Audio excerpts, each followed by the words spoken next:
Good afternoon, MAFpod listeners. Glad to have you back. Glad to be back. It's been a couple weeks. We took like a bye week and a half, but we are here to break down college football playoffs before they get to you. We'll also be breaking down the next week of NFL action, as well as giving you our in-season top fives for certain position groups in college football and NFL. But yeah, let's move Yep. right into some college football Yep. action, man. Yeah. So we want to talk about the college football playoffs. Obviously, tomorrow night we got a big matchup, rematch game actually with the Tide traveling to OU. Um, I think obviously last time they met went in favor of the Sooners. Sooners kind of have the Tide's number right now. Uh, Past couple of years, they really Past couple have, of years, yeah. and I I tend to think of it in this way. Obviously, we touched on it before we took our bye week. Who we thought might win the conference championships. I picked Alabama because I am a Bama fan, Yeah. but there was part of me that knew it would be so hard to continue that historic streak of dominance on a program as good as Georgia. Yeah. I mean, it was 9 out of the previous 10 matchups Alabama had won. Yeah. And I think that they were at 6 in a row. Yeah. So it's That's like, obviously, you're going to have to lose one eventually. right. And they did in that conference championship where they kind of got whooped up on. Yeah. And I kind of think about it the same way with Oklahoma. Like, Oklahoma has kind of been giving Bama the business as of late. Yeah. And it's got to end sometime. And I think it does. Yeah. I think it ends. Yeah, I agree. I think it ends tomorrow night. I think if Bama can keep the ball safe, obviously they weren't able to do that against the Sooners. Three turnovers, one of them being a pick six Yeah, in the last matchup. and Oklahoma scored on every single turnover. Without those turnovers, Bama takes this game, or would have taken that game pretty easily, I think. When you spot a team 21 points, you Yeah. can't expect to win. Yeah, and I think the Tide. This could be a hot take. I think they turn it around in the playoffs. I think they play like they did at the beginning of the year, and I think they could be a dark horse to make it to the CFP. I think they could. I think it's possible. I think that the thing that everybody's been saying is, and they're right, they would have to have a run reminiscent of what they did weeks 2 through 8, Yeah. where they beat, it was 4 top 10 ranked teams in a row, and then 2 other pretty solid teams that had just had rough seasons. Yeah. So to do that again, that's what any playoff team is going to have to do if they want to run the gauntlet. They're going to have to beat multiple high-ranked teams in a row. Obviously, they're all top 12 teams, except for 2 of them, which shouldn't even really be in there. Yeah. But, that's besides the point. They're going to be playing good teams week in, week out. So I think when certain analysts make that point and say, like, oh, well, they're going to have a run like they did, weeks 2 through 8. Yeah, everybody is. Yeah. So, like, I don't think that that's a, super smart piece of, criticism, if you ask me. But it's going to be hard to do.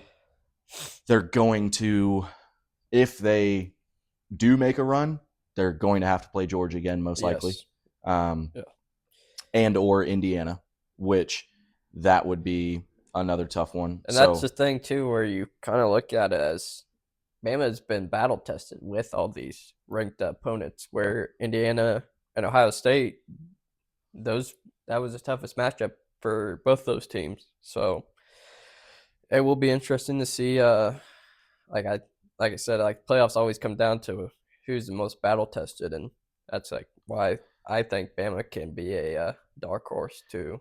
And I think it also, it comes down to who can stay the healthiest. And that's a lot of why I don't think that these G5 teams should be in, because a lot of their teams' success relies on one or a couple players.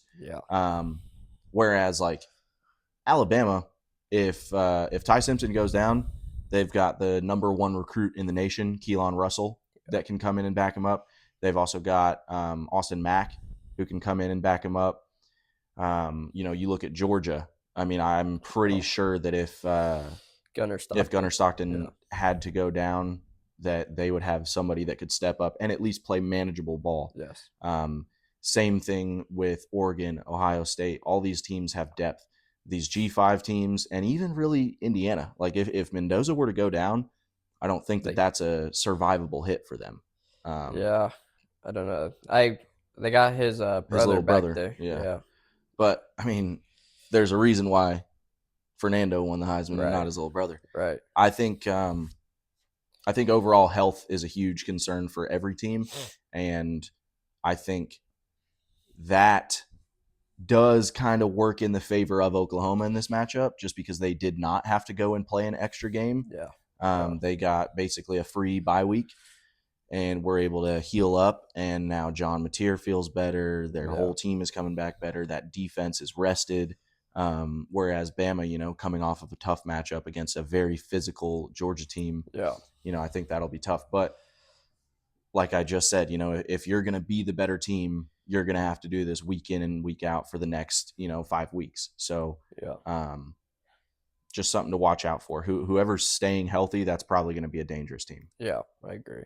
And it'll be an exciting game in Norman, Oklahoma. In Norman, should be a cold game. Yeah, really cold game. I mean, 52 degrees. Really? Yeah, it's going to be a warm. It's supposed to be pretty warm this whole weekend, and next week's supposed to be kind of warm back here in the Midwest. So, well, goodness, all right. We got the Hurricanes and A&M. That's a Saturday matchup. Yeah, I think Miami's very fortunate to be in. A&M's going to be electric, hosting their first playoff game, I believe. First time in a long time, I should say. That'll be first in the 12-team era for sure. Yeah, first and 12 team.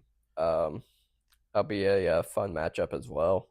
I think in this one, like, two of the key factors to look for is, similar thing with, both of these teams not having to play in the conference championship. These are going to be two well-rested, healthy teams. Yeah.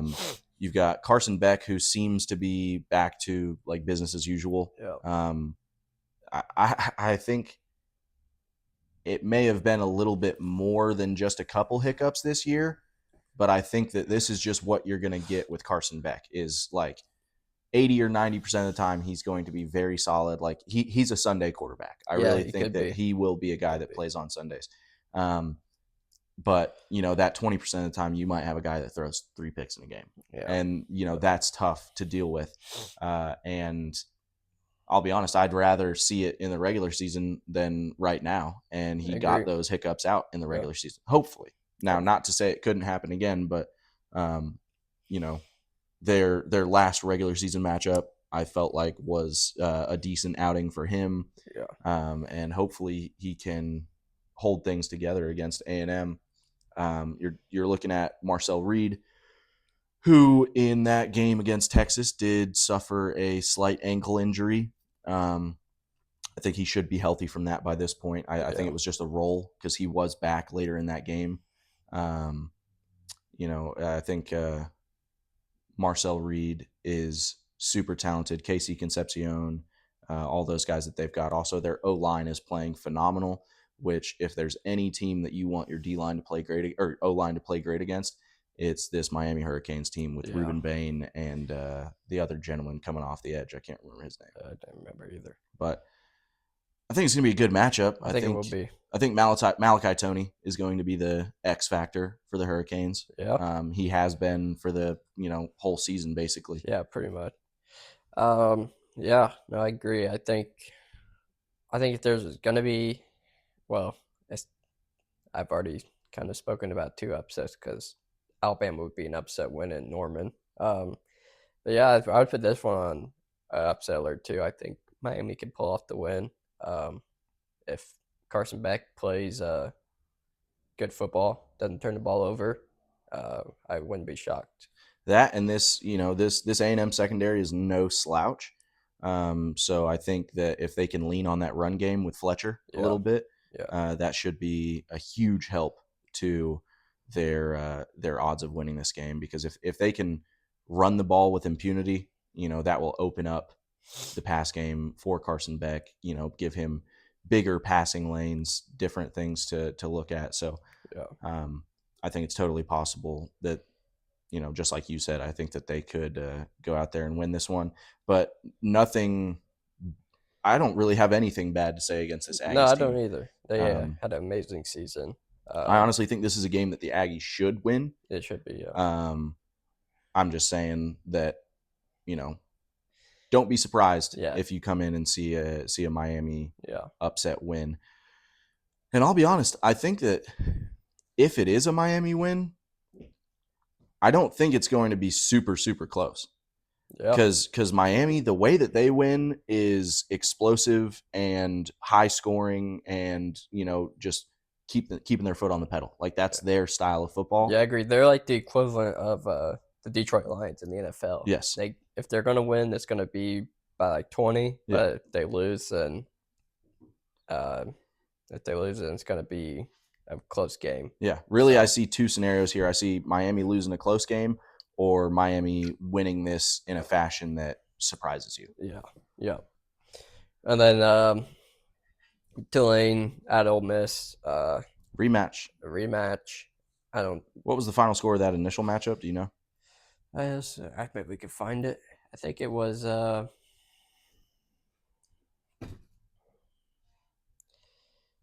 Miss full schedule. First time they met, it was 45-10 in favor of the Rebels. So yeah, I don't think much differently. A lot of times, I tend to lean on the old saying, the hardest thing to do in football is beat a team twice in the same season. However, when you beat that team 45-10, I'd say you can probably do it again. Yeah. Now, there's been some recent updates in the Ole Miss situation. Yes. Obviously, at first, Lane Kiffin took his entire offensive staff with him and was not going to allow them to coach the remainder of the playoffs.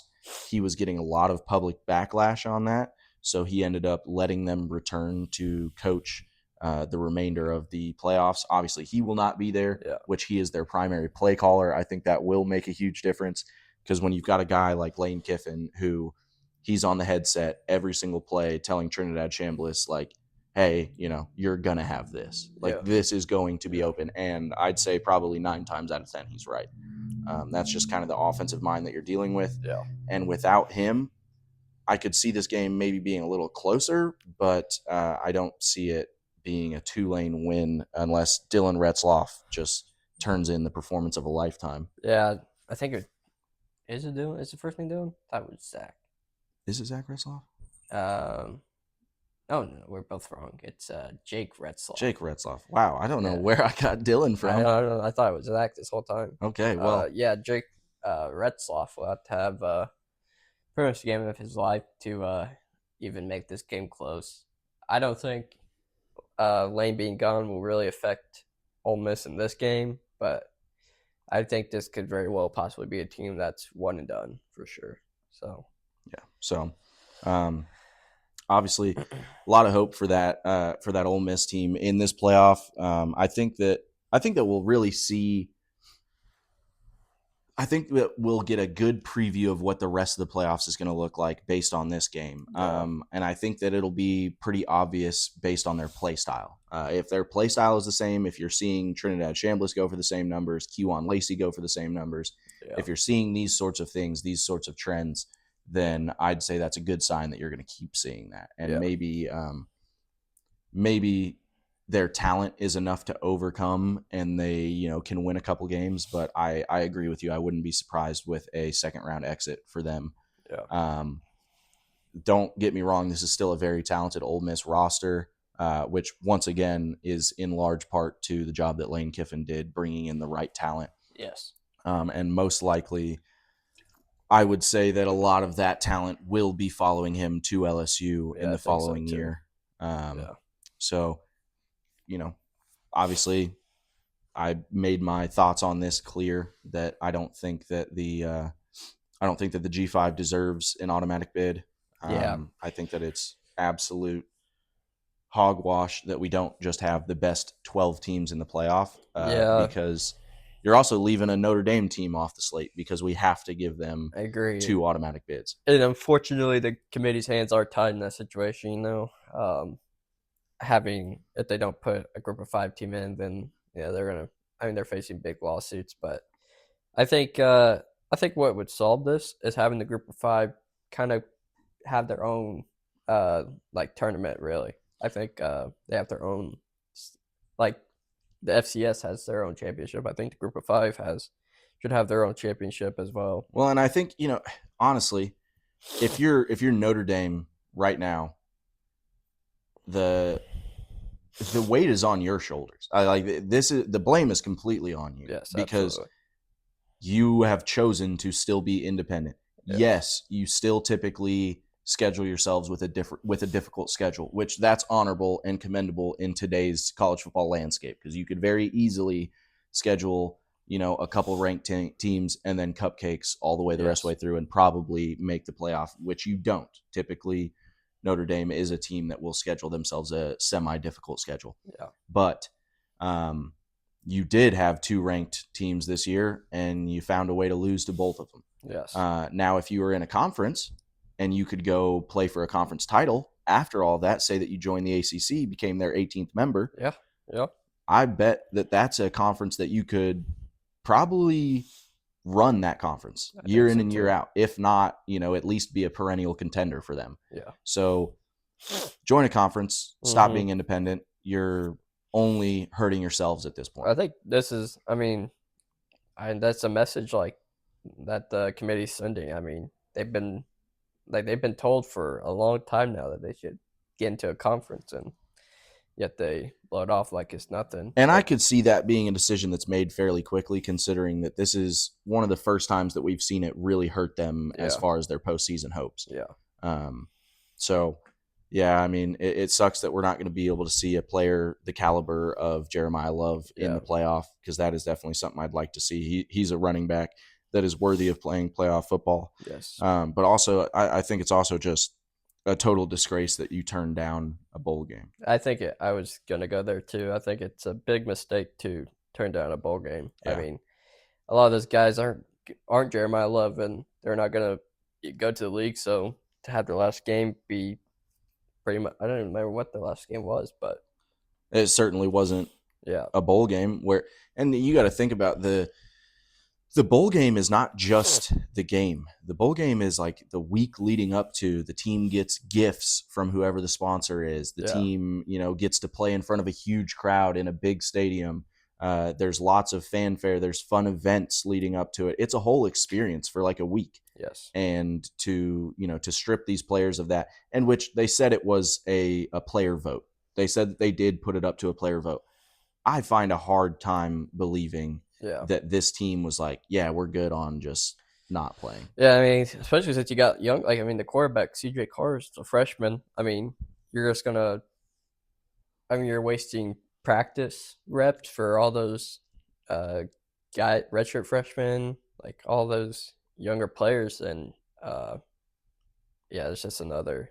And also, what a disrespect to your potential opponent to be like, hey, yeah, we're better than that. We're not going to play against you. Like, wow.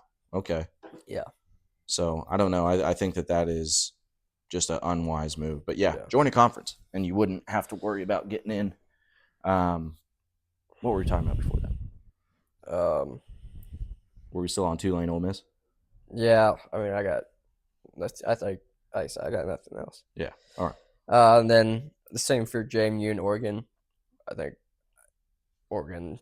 I mean, it's awesome that Oregon gets to host a home game. I think they're gonna go out and dominate JMU. Yeah, Oregon at Autzen Stadium with a healthy Dante Moore. Yeah, they've got so many weapons. Obviously, we were talking quite a bit a couple weeks ago about Kenyon Sadiq and the extraordinary talent that he has. I think that this is a team that, has a chance to win it all, and I don't think that JMU is going to be the one to stop them. Yeah, I don't think so. So, but yeah, those are the first round at the college football playoffs. So, teams with bye, obviously Georgia. That's a scary team. That'll be I think that'll be a fun matchup though with Georgia Oregon. yeah. Or Dan Lanning actually came from the coaching tree of Lane Kiffin, so Yeah. that'd be a fun game to watch. Indiana obviously winning against Ohio State with Fernando Mendoza.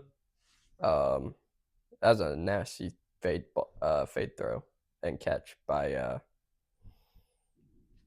who was it? Elijah Surratt.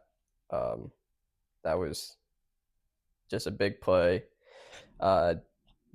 Indiana's defense, something that was very rarely talked about this whole season, and they showed up to pretty much shut out Ohio State for most of that game. Who are the 4 teams getting a bye? So Georgia, Indiana, Ohio State got it by, and then Texas Tech. Texas Tech, okay. Texas Tech winning the Big 12 in a dominant fashion against BYU.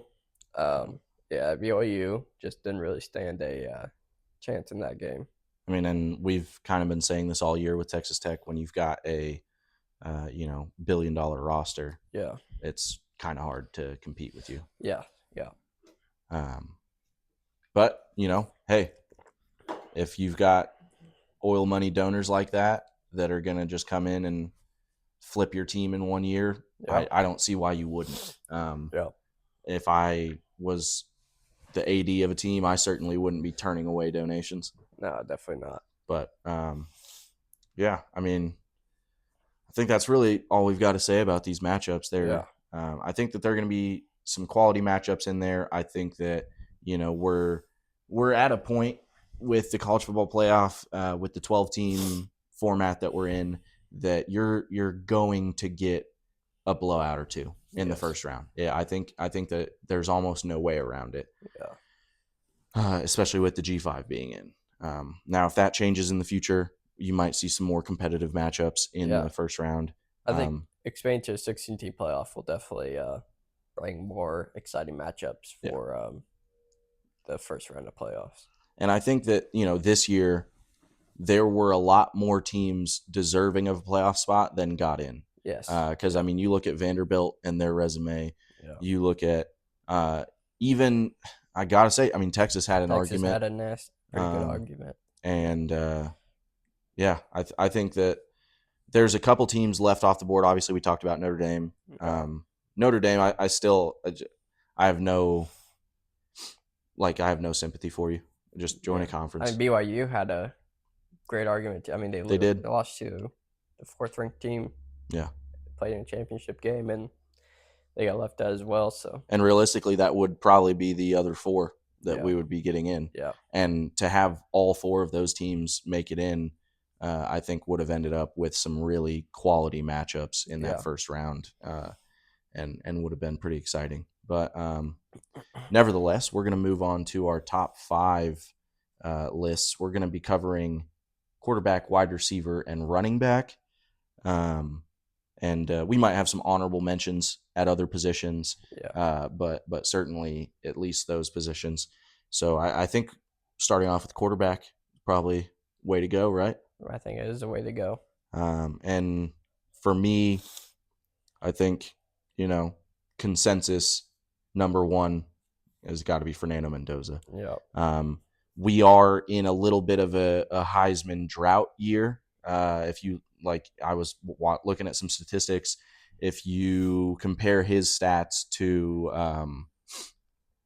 Joe Burrow's Heisman season, it's like if Fernando Mendoza had this same season twice. Yeah, it's insane. Yeah. So just still can't take anything away from him. He went and beat Ohio State in a conference championship, first Big Ten conference championship for for Indiana since 1964, I believe. I think it was later. I think it was like 46 or 47. I'm pretty sure it was 64 from what I looked at. Take a little gander here. Yeah, no reason to speculate. We got the Googs right here.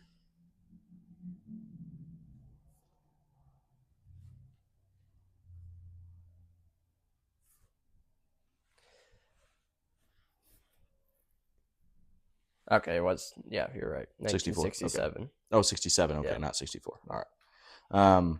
But yeah, nevertheless, super impressive for Yes. him. And then for me, I would have to put my number 2 as who I thought maybe deserved it a little bit more than him, which is Diego Pavia. I think that if you really look at it, I think Diego Pavia was more important to his team than Mendoza was to his. Those are both guys where if you remove them from that team, I don't think that they finish anywhere close to what they did this season. Yeah. And Pavia also just the heart that he has, and also his rushing ability. That's a huge upside for him that Mendoza doesn't necessarily have. He's not quite as mobile. There's some things there that I think Diego Pavia is one hell of a player, and I think he's deserving of that second spot at least. Yeah. For me, my number 3, really good performance all the way throughout the year, and just really impressive the consistency that he showed. Julian Sand. Now, not to take anything away from him, but he does have probably skill wise the number 1 wide receiver core in the nation. Yeah. So take that with a grain of salt. I'm not saying anything against him. I think he's still one hell of a player. He's a good quarterback. Yeah. I mean, you still got to be able to throw it to them. Yeah, absolutely. Wide receivers don't do you no good if you can't get them the ball. Yeah. So definitely good on him. Mm-hmm. And then at my number 4 spot, yes, it's probably going to sound a little bit biased, but I'd have to go Ty Simpson. The stretch that he went on, like we were talking about with his games week 2 through 8 alone were, absolutely immaculate. If you look at the fact that Bama had no run game, that Jam Miller was constantly hurt, that all of our offensive production came off of either the screen or the deep pass game, and all of that had to run through Ty Simpson. Also, his mobility. I think, honestly, he's one hell of a player. I'm very excited to see what he does in his first playoff appearance as a starter for Alabama. And then number 5, I've been super impressed with this guy. I think he's flown under the radar in a lot of people's lists, and I think that he is deserving of some recognition. I'm going to have to go Trinidad Chambliss. I think this year, if he starts the whole season, he's probably in the Heisman race. Yeah. If not the Heisman winner. Yeah. Because, there's 2 or 3 games that he's completely missing out on because he did not start. Yeah. And if he starts those extra 3 games with the numbers that he's been putting up, oh my God. Yeah. That's like an extra 900 yards probably, because he's been averaging somewhere around 300 yards a game. Yeah, he's been nasty this year. If you factor in his all-purpose yards with his scrambling, goodness gracious. He's one hell of a player. And then I'll throw in one honorable mention, and that would have to be Gunnar Stockton. Yeah. He is just one of the toughest football players that I've seen in a long time. And this even dates back to last year when he took that hit against Texas, where I thought he might actually be dead on the field. And he just popped right back up and was like, yeah, let's go play some football. I think that he exemplifies everything that a Georgia Bulldog football player should be. I've been super impressed with him the whole year, and he has stayed very consistent. Obviously, he's had bad games, but nothing atrocious. He's been a good player all throughout the season. So that's my top 5 and an honorable mention. Yeah, was no reason to drag this out. I think it might not be popular, but my 1 through 4, I would have the exact same list. There's nothing I would change about it. I think all those guys are deserving, based off what you said. I have nothing else to add. My number 5 will be different though. I think my number 5 would be Marcel Reed of the Aggies. Minus the first half of that South Carolina game where he threw like 3 picks or something. He is he did also have 3 interceptions against Texas. He did. Yeah. Okay. So minus 2 games. He's been their guy. He does it all. He can run. He can pass. He was up there. I think he just missed out of the being in the Heisman finalist. So he led the Aggies team to playoffs, and so yeah, that's my number 5. Honorable mention. I'd put my honorable mention at number 6 being Dante Moore from Oregon. Um, he's uh, he's led that Oregon team also to playoffs, um, and he's made some incredible throws. The one I think back on is Iowa, where he led that game-winning drive in freezing rain. Just threw a dot to his wide receiver, um, and just another guy who I think could be a first-round draft pick. So that's my top 6, I guess I should say. Um, And I don't want to disrespect the opponent, so I will say this. I think that also John Mateer is a guy that if he yeah, doesn't get hurt halfway through the season and end up missing 2 or 3 games, I think that's another guy that is probably finishing, top 3 in the Heisman voting, as yeah, well as a just a hell of a player all season. yeah. And It's been he's been able to get it done on the ground and in the air. Really impressive. So no disrespect to him. I think that he's a great player. yeah, So yeah. So now let's move on to running back. well, running back A little action. running back. Think it's pretty obvious for the number one, at least where I'm going to go. Jeremiah Love. Yeah, Obviously finished in top 4 in the Heisman voting. Hell of a player throughout the season. He's a big reason why that Notre Dame team was as good as they were.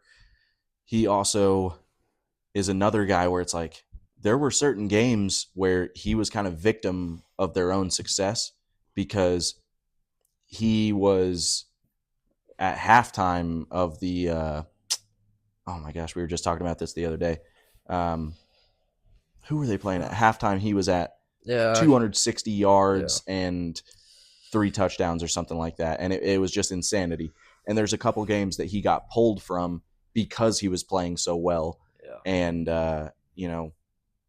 if you let him play out that game, I mean, you might be talking about a 500-yard performance from this guy. Like you really might. yeah. So certainly a guy that I would like to give a shout out to. My number 2, probably I think the biggest impact player besides the quarterback on this team, I'm going to go Kejuan Lacey. Kejuan Lacey had a phenomenal season. He's been so dynamic as a rusher. He's good coming out of the backfield as a receiver. He does so many things well. It's hard to find any holes in his game. He's strong. He can run with power, but also he is so shifty. He can make guys miss like no problem. So yeah, Kejuan Lacey in there at the number 2. At the number 3, I'm gonna have to go ahead and go with probably gonna have to go with the young man out of Miami, Fletcher. Mm-hmm. And this is less based on. Actually, I'm sorry, he'll be on the list, but I actually at number 3, I'm gonna have to go Jaden Baugh. Jaden Baugh has put together some incredible performances throughout the year. He's another guy that is just such a tough runner, such a threat out of the backfield, as well as running in between the tackles. His physical frame, like how big that guy is scary how fast he moves. And he's just so dynamic. He knows where he needs to be every play. He does not miss on pass protection pickups. He does not miss on things like that. So that's huge. And then at my number 4, I will go ahead and go with Fletcher. I think that he's been a hell of a player, and with his, it's less based on his numbers and more based off of the eye test for him, because I think that he reminds me a lot of like a Derrick Henry, and I think that that's kind of pretty similar to how he runs. A guy that I didn't get a chance to watch a whole lot of just because, I'm not a huge Big Ten homer or anything like that. I am going to go ahead and go with young man from Penn State. What's his name there?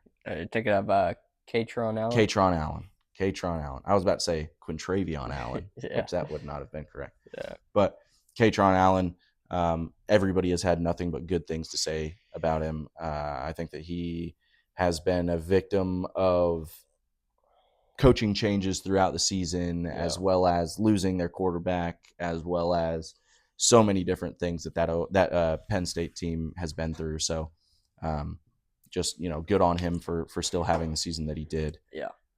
And as an honorable mention, I'll throw in the young man from Auburn. What's his name?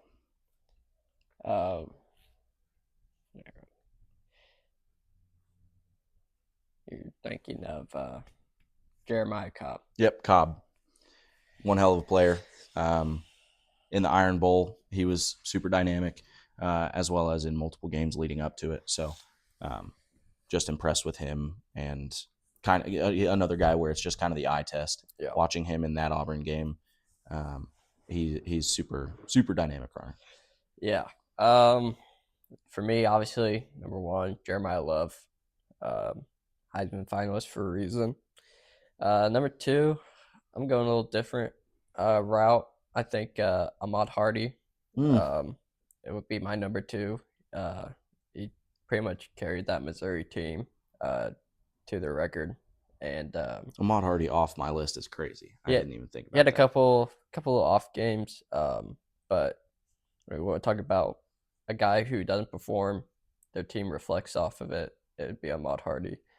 Number three, I'm gonna go Florida's running back, Jaden Baugh. I really I like his running style, big, powerful back. Basically the same as Ahmad Hardy. His performance reflect the Gators' performance. So, Jaden Baugh, number three.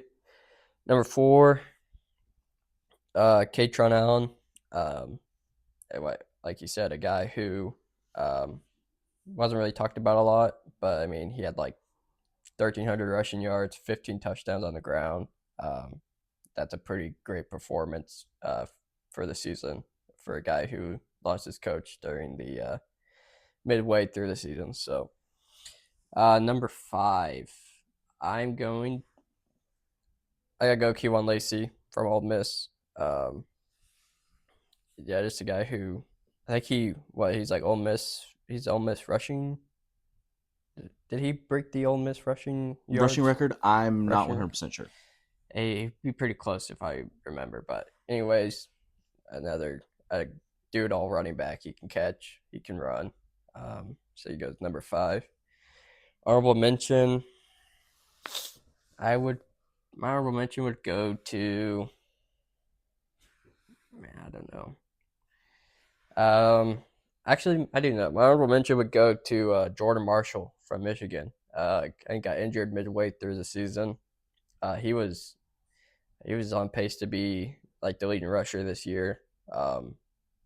But so he almost ended with 1,000 yards and 10 touchdowns. There were multiple times where he had like multiple 75-yard plus touchdown runs. So Jordan Marshall would be my honorable mention at number 6. There's a couple guys that I cannot even believe or begin to state how embarrassed I am that I didn't mention them. Obviously, Ahmad Hardy being one of them, but also both of the Georgia backs, Josh McCray as well as Nate Frazier would be an honorable mention like for me Nate as Frazier. Well. Yeah, I mean, he is such a bruiser back. He reminds me a lot of how Nick Chubb used to run when he was at Georgia. And then Josh McCray, like the stats that he has for the Georgia Bulldogs on third down are very reminiscent of like Kareem Hunt on the Chiefs, where like his third down, like 3rd and 2 percentage is like 98% or something like that. Like if you need a couple tough yards, Josh McCray will get you them. So unbelievably embarrassed, and tons of respect to those guys. I can't believe I left them off my list. But another honorable mention, LJ Martin for BYU, 1,300 yards, 12 touchdowns. Him and Bear Bachmeier, two guys who pretty much led the way for BYU to their record and one of their best seasons by far. So shout out to those guys. Absolutely. And then so we'll move on to receivers. And so this one, I'd say I'm fine with opening it up a little bit and adding in pass catching tight ends as well. Okay. Because I don't think that there's quite enough to put together a full category of tight ends on its own. Yeah. So I will go ahead and start off. I'm going to say number one wide receiver. It's pretty hard not to say Jeremiah Smith. Yeah. Just such a good player. I mean, if you get him one-on-one, he's going to win the matchup, and that's something that you can guarantee. I don't think that he's quite as dynamic as my number two. I don't think that he can do as many things, but what he does do, he's the best at. So huge respect to Jeremiah Smith. My number two is going to be Jeremy Bernard. Jeremy Bernard, I think the one thing that has been so impressive to me is he has taken snaps in the Wildcat. He has taken snaps as a running back. He has taken snaps in the slot. He has taken snaps out wide. I mean, he can do anything, whether it's on a jet motion, whether it's on a like a jailbreak screen, whatever you need him to do, he will do it, and he will do it well. He is a Swiss Army knife guy. Like, you can put him anywhere and he will succeed. So super impressed by him throughout the whole season. Probably my number three, I'm going to have to go with Carnell Tate. Mm-hmm. Carnell Tate, obviously, I don't think that he gets the love that he has deserved because of the fact that he is in the same wide receiver core as Jeremiah Smith, but he is, I think, every bit as talented. I think that he probably doesn't win the physical matchup as many times as Jeremiah Smith does, just because of how strong and what a great frame Jeremiah Smith has. But either way, super impressed with both of those Ohio State wide receivers. My number four, I'm going to go ahead and go with Cam Coleman from Auburn. Not a super productive season for him. However, it has been a good career for him. And he is a guy that reminds me a lot of, I don't want to put any disrespect on Calvin Johnson, Megatron, but he kind of reminds me of him. He's just so big and so athletic for his size. I'm very impressed with Cam Coleman and the way that he plays. Also, just some of the acrobatic catches that he's been able to make throughout the year. Really impressive stuff. And at my number five, I think I'd be remiss if I didn't mention Casey Concepcion. I've had nothing but good things to say about him all year, and that won't stop now. I think that he is probably one of the most explosive players in college football. It was between him for the 5 spot. It was between him and Malachi Toney for me. And I just think that the speed and the ability after the catch for Casey Concepcion is better. I've got a couple honorable mentions here, and I feel bad that I have to leave this many guys out, but we are in such a good year for wide receivers. There was a lot of good wide receivers this year. My honorable mentions, I want to start with Zachariah Branch from Georgia. He has been a go-to guy anytime that they need it for Diego, or oh my God, I almost said Diego Pavia, for Gunnar Stockton. And just super reliable, and his run after the catch ability might be the best in the nation. Yes. Another honorable mention, and it's who I was thinking of when I almost said Diego. I'd like to mention Eli Stowers. Yeah. Stowers has had a great college career. He's kind of followed around with Diego Pavia, and I don't think that Diego Pavia minds one bit, because he's one hell of a pass catcher. Mm-hmm. He is super physical. He's kind of a tight end that plays like a wideout. Not to say that there's anything wrong with his blocking ability, but he has so much speed and physical ability for a tight end that it's super impressive. And then my last and final mention will go to a guy that I think is super underrated and maybe one of the best route runners in college football. If you're not familiar with his game, get familiar quick because I think he's going to be a big name. Isaiah Satania, out of Oklahoma. One hell of a player and super athletic, but his cuts, his lateral quickness, the way that he's able to make corners and even linebacker, anybody, if you're in the open field, he's going to make you miss. Former track athlete, really good player. Never mind, it's not my final mention because I also have to give a shout out to Nick Harbor. Huge, so fast, another former track athlete, and he's a big difference maker. So those will be that's my list. No more honorable mentions for me. Yeah. All right. Obviously Jeremiah Smith goes in my number 1 spot as well. Number 2.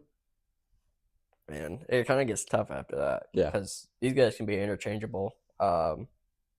Number 2, I am going to go with Chris Brazel III, second out of Tennessee. Going off stats, he was over 1,000 yards receiving and 9 or 10 touchdowns.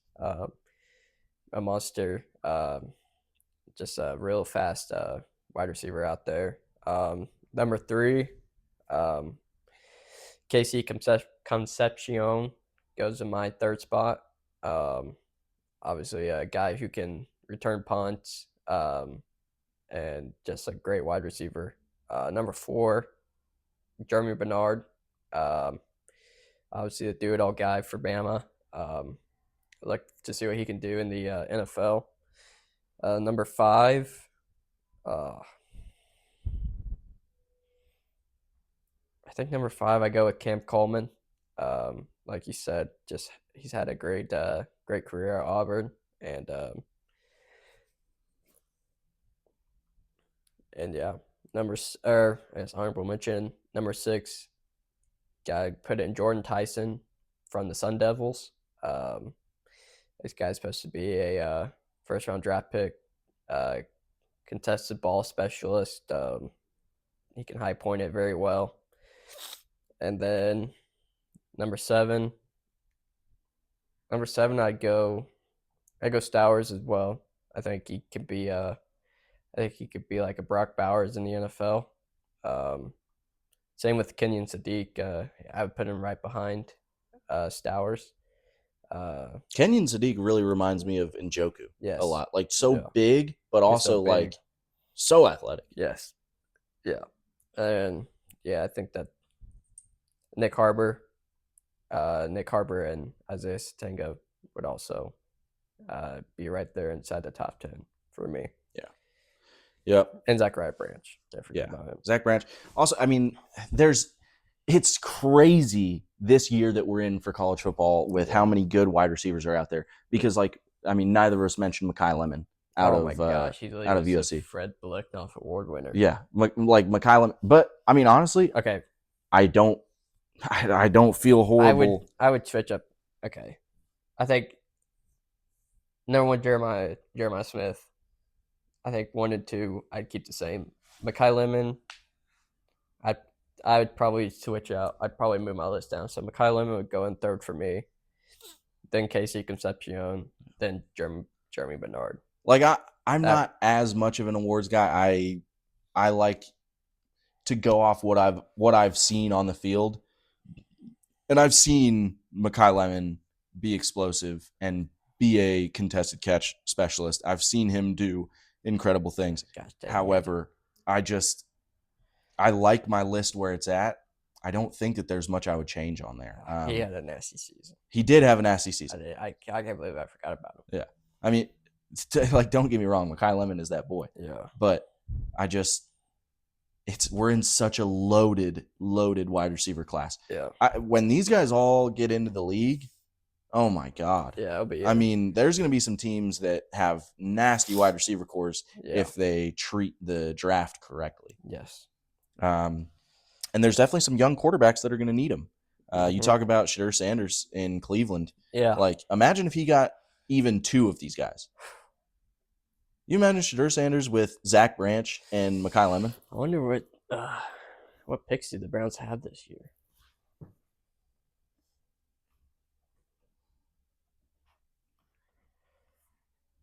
They got they got 2 first-round picks, so Oof. um, I mean, that might be something to look at. yeah. And, for those of you that don't know, this is obviously a little bit of a advanced, notification. However, we will, and I know we've got a long time to go, we will be doing a draft spectacular. Yeah. When it comes up to that. We'll be doing a couple breakdowns, probably a couple mock drafts, and then on the day of the draft, we might actually try to go live, give our live reactions of the draft and what we're seeing unfold in front of our eyes. Yes.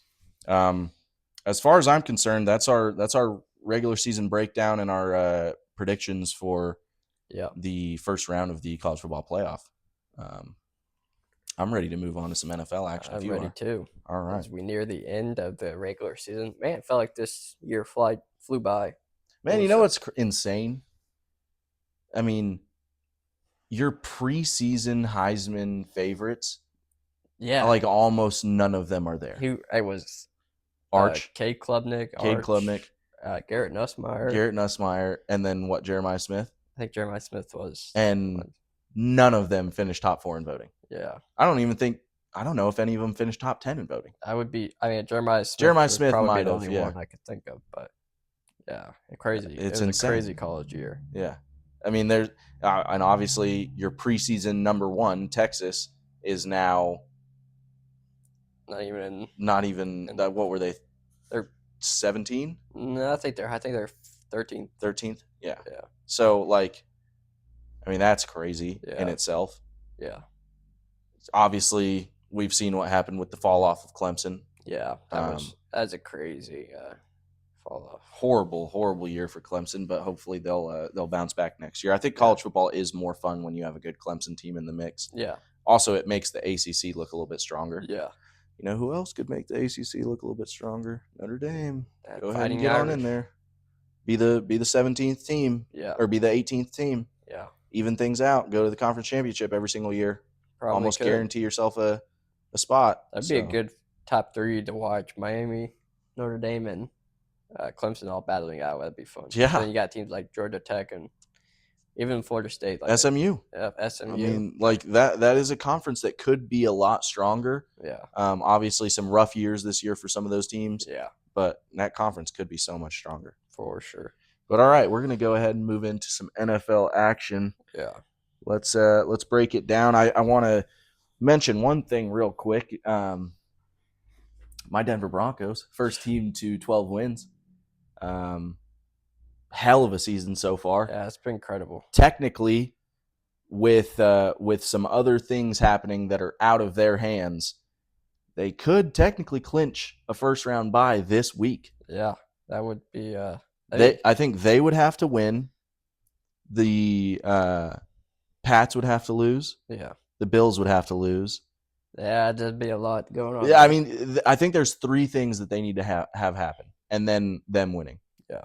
So I don't think it's going to happen. But that would be incredible. That would be insane to go from first round exit last year to first round bye this year. What's incredible about that, like you say that, is the fact that we're going into week 16 and only one team has clinched, or there's multiple teams that have clinched the playoffs. Have clinched playoffs. No team has clinched the division yet. No. I think that's what's incredible about this NFL season. Probably one of the best. I think that was the third thing that they needed to happen was a Chargers loss. Oh, yeah. Because that would clinch them the division. Yeah. I think it's incredible that we're witnessing that no team has clinched a division yet. Yeah. And we're 2 weeks away from a lot of meaningful football being played. And that's what's awesome, too. Like, is the fact that there is a lot of meaningful football. And one of them actually is happening tonight. The Rams travel to Seattle, take on the Seahawks. Huge divisional matchup. I mean, if the Rams lose this game, well, I take that back. I think because there's a lot that would have to be. I guess technically, if the Seahawks would move to the number 1 spot, they go 12-3. Like the Rams would fall to 11-4.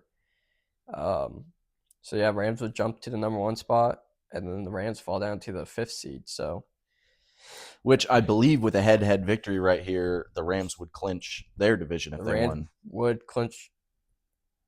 I don't know, because I think if the Niners win their game, I think they would be right behind them still.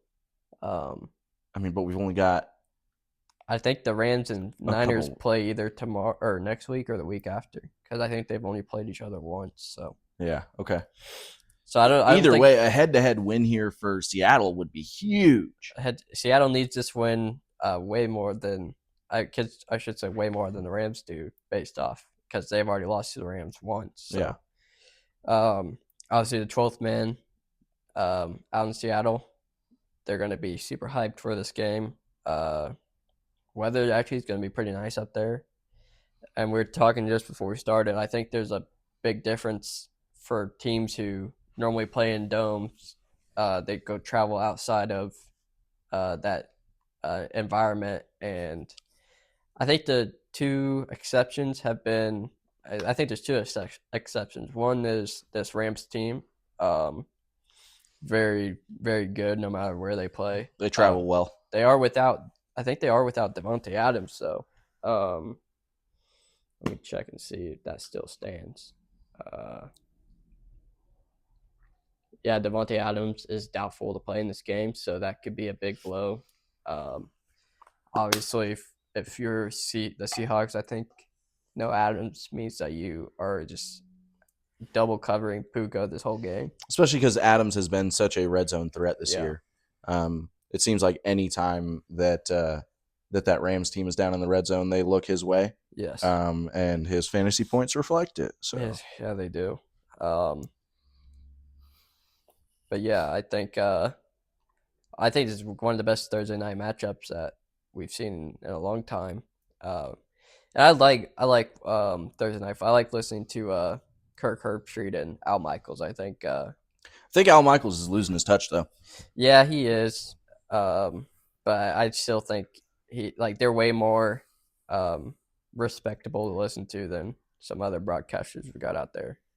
Yeah. Well, and I like Kirk. Yeah, Kirk is he awesome. I think that he is one of these guys that takes his job so seriously. Yes. And really does the research. He knows all the players. He knows where they went to college because he watched them in college and probably called their games in college. Right. He is just so knowledgeable about the game. I like hearing Kirk as well. That is a huge plus. Yes. But yeah, in this game, I think a huge X factor is going to be Puka Nacua. Because if they are without Devontae Adams, which they are, man, that's a huge hit. Yeah. However, you do have MVP candidate Matthew Stafford. Stafford is, and he is on pace to have like a 5,000-yard season. Yeah, possibly. You'd need a. What's he at? He's at 3,700. So I mean, 300 performance here, and yeah, it'd be close. If he averaged 300 over the next 3 games, yeah, he would be about there. He would almost be there. Yeah, I think a X factor for me in this game is going to be JSN. Of course, he's been a monster all year. I think Sam Darnold and JSN are going to have a strong connection this game. Yeah, Sam Darnold has continued having just a great regular season so far. Obviously, he did have that one 4 interception game. But other than that, I mean, his resume is pretty solid, and his team has been winning. That's all you can really ask for. Yeah. Yeah. And they have a great chance of making the playoffs at this point. Absolutely. So, if you got some NFL Saturday football, Eagles take on the Commanders, which I think is insane too, because I think this is I think this game starts right during the I guess it depends. I think this is right before or right after the Miami A&M game. Yeah.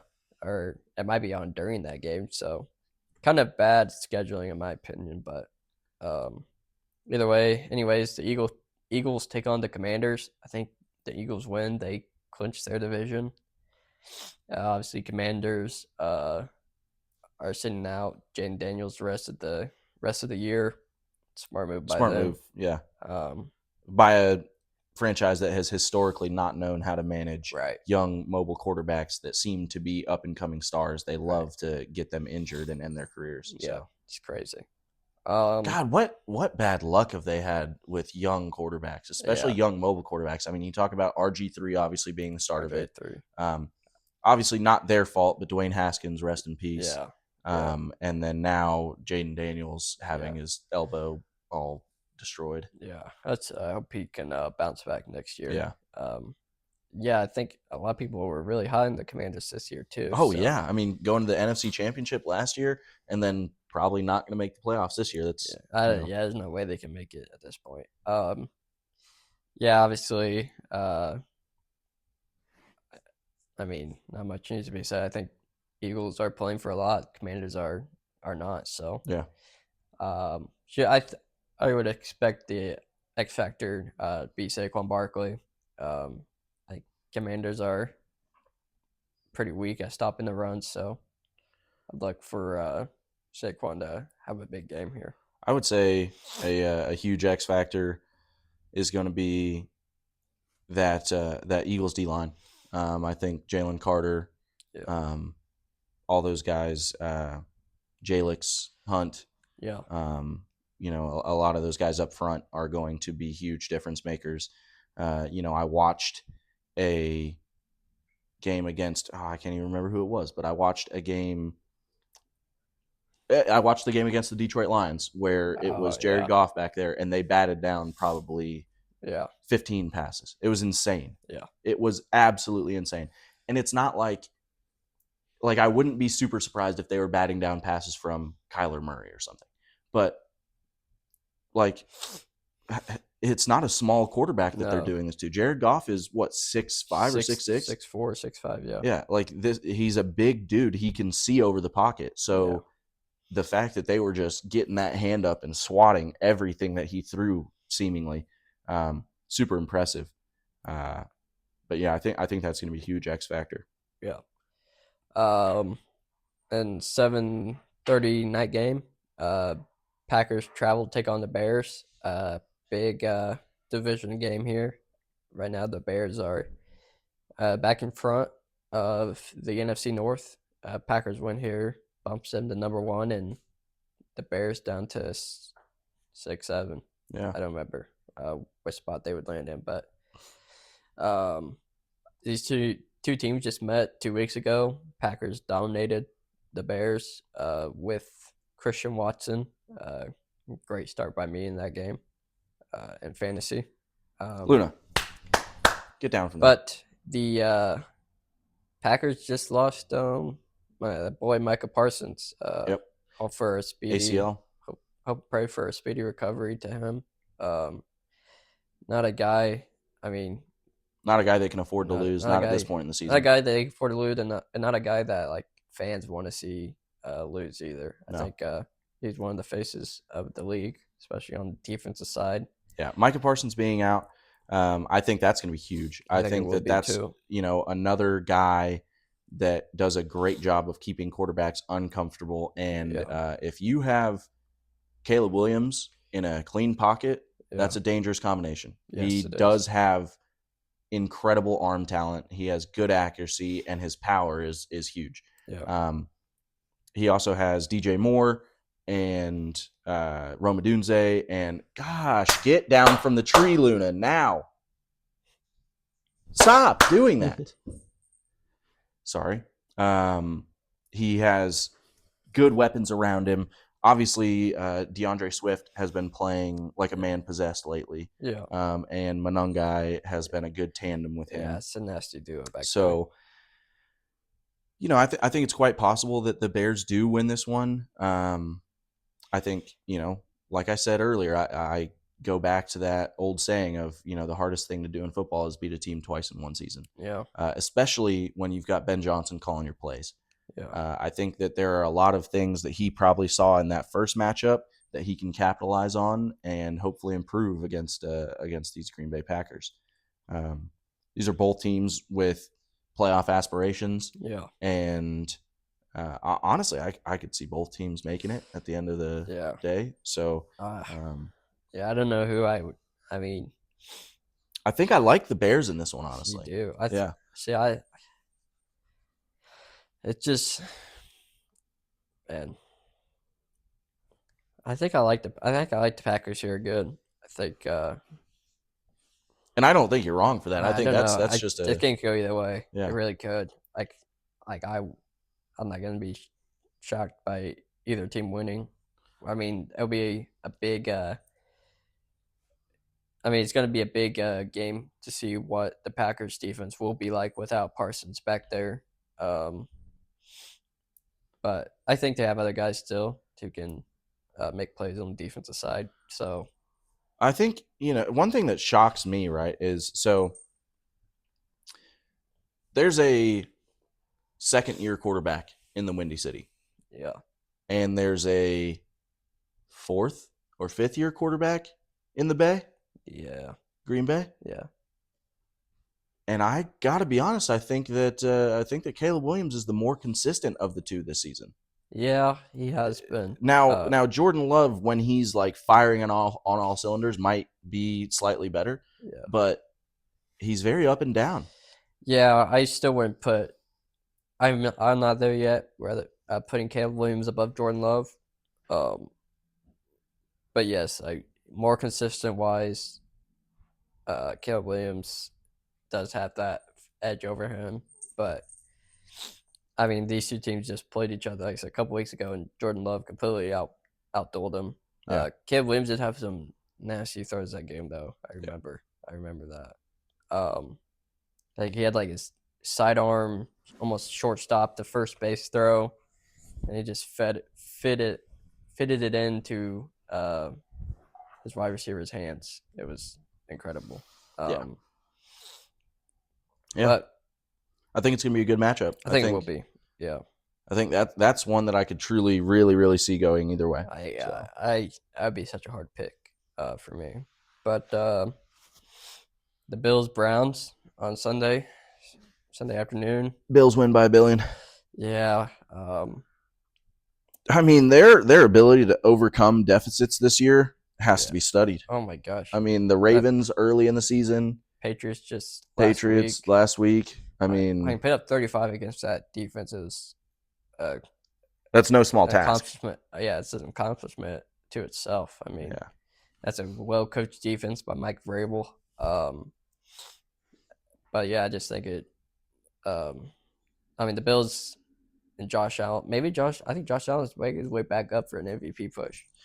That and also during that game, James Cook had 3 total touchdowns, 200 yards. Yeah. I mean, he was going crazy. Yeah, James Cook has been a monster for James Cook is one of those guys that I feel like consistently gets overlooked. Yes. And, if you keep overlooking him, you're going to get overcooked. Yeah. Yeah. Yeah, I mean, the Browns are just did you see what happened with the whole wristband situation with Shadur and Coach Stefanski? Where he went and got a new one? Yeah. I believe so. Yeah. I don't know the full reason why, but it's something. There's like communication issues, like the entire first quarter or something. Oh wow. But I mean, I think Shadur threw like 3 or 4 picks that game. It's not all on the wristband, but it'll be a tough time unless if Quinshawn can run over this defense. It's going to be a long game for the Browns, and I believe. Yeah, I think that the Bills just have the edge here. They've also got a pretty decent pass rush. Yeah. And when you get Shadur off his spot, he's still young. He still makes rookie mistakes. And, and sometimes he likes to play hero ball. He likes to think that he can do it all himself. And, I just don't think that it's something that I don't think it's something that is going to benefit him in the long run. I think that he'll grow out of it, though. Yeah, I think so, too. I still, even through a rough game, I still am in support of him having the starting job. I think that they will have more success with him than they ever would with with Dylan Gabriel. But yeah, I think that the Bills win this one. I don't think it's and the Bills are one of those teams who can play in. I think it's supposed to be pretty windy conditions in Ohio, cold weather. It's only like 27 degrees by kickoff. So I have a question for you. So okay, against the Texans, I believe that Will Anderson had like 3 sacks against Josh Allen. 4, yeah. How many sacks do you think Myles Garrett comes up with in this one? I could see Myles Garrett. Man.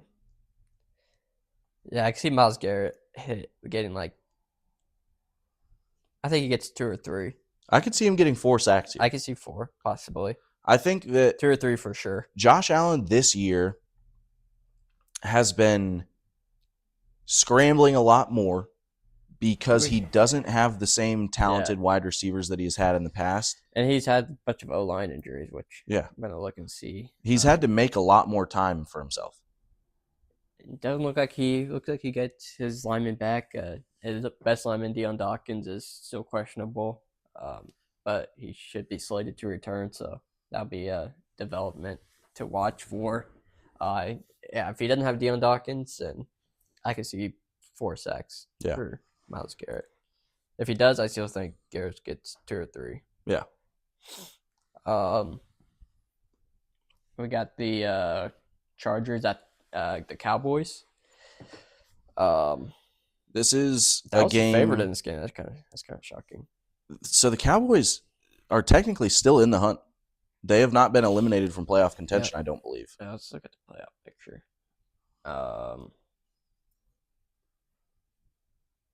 In the NFC, yeah, I mean Cowboys are technically still in the hunt. They're less than 1% to make it. Yeah. I mean, but yeah, no, I mean you're right. They are in the hunt still. They would have to win out and have a lot of other things happen. Yeah, but I mean, this is still, I mean, if you're a player, also, it's not like you're looking at and going like, oh well,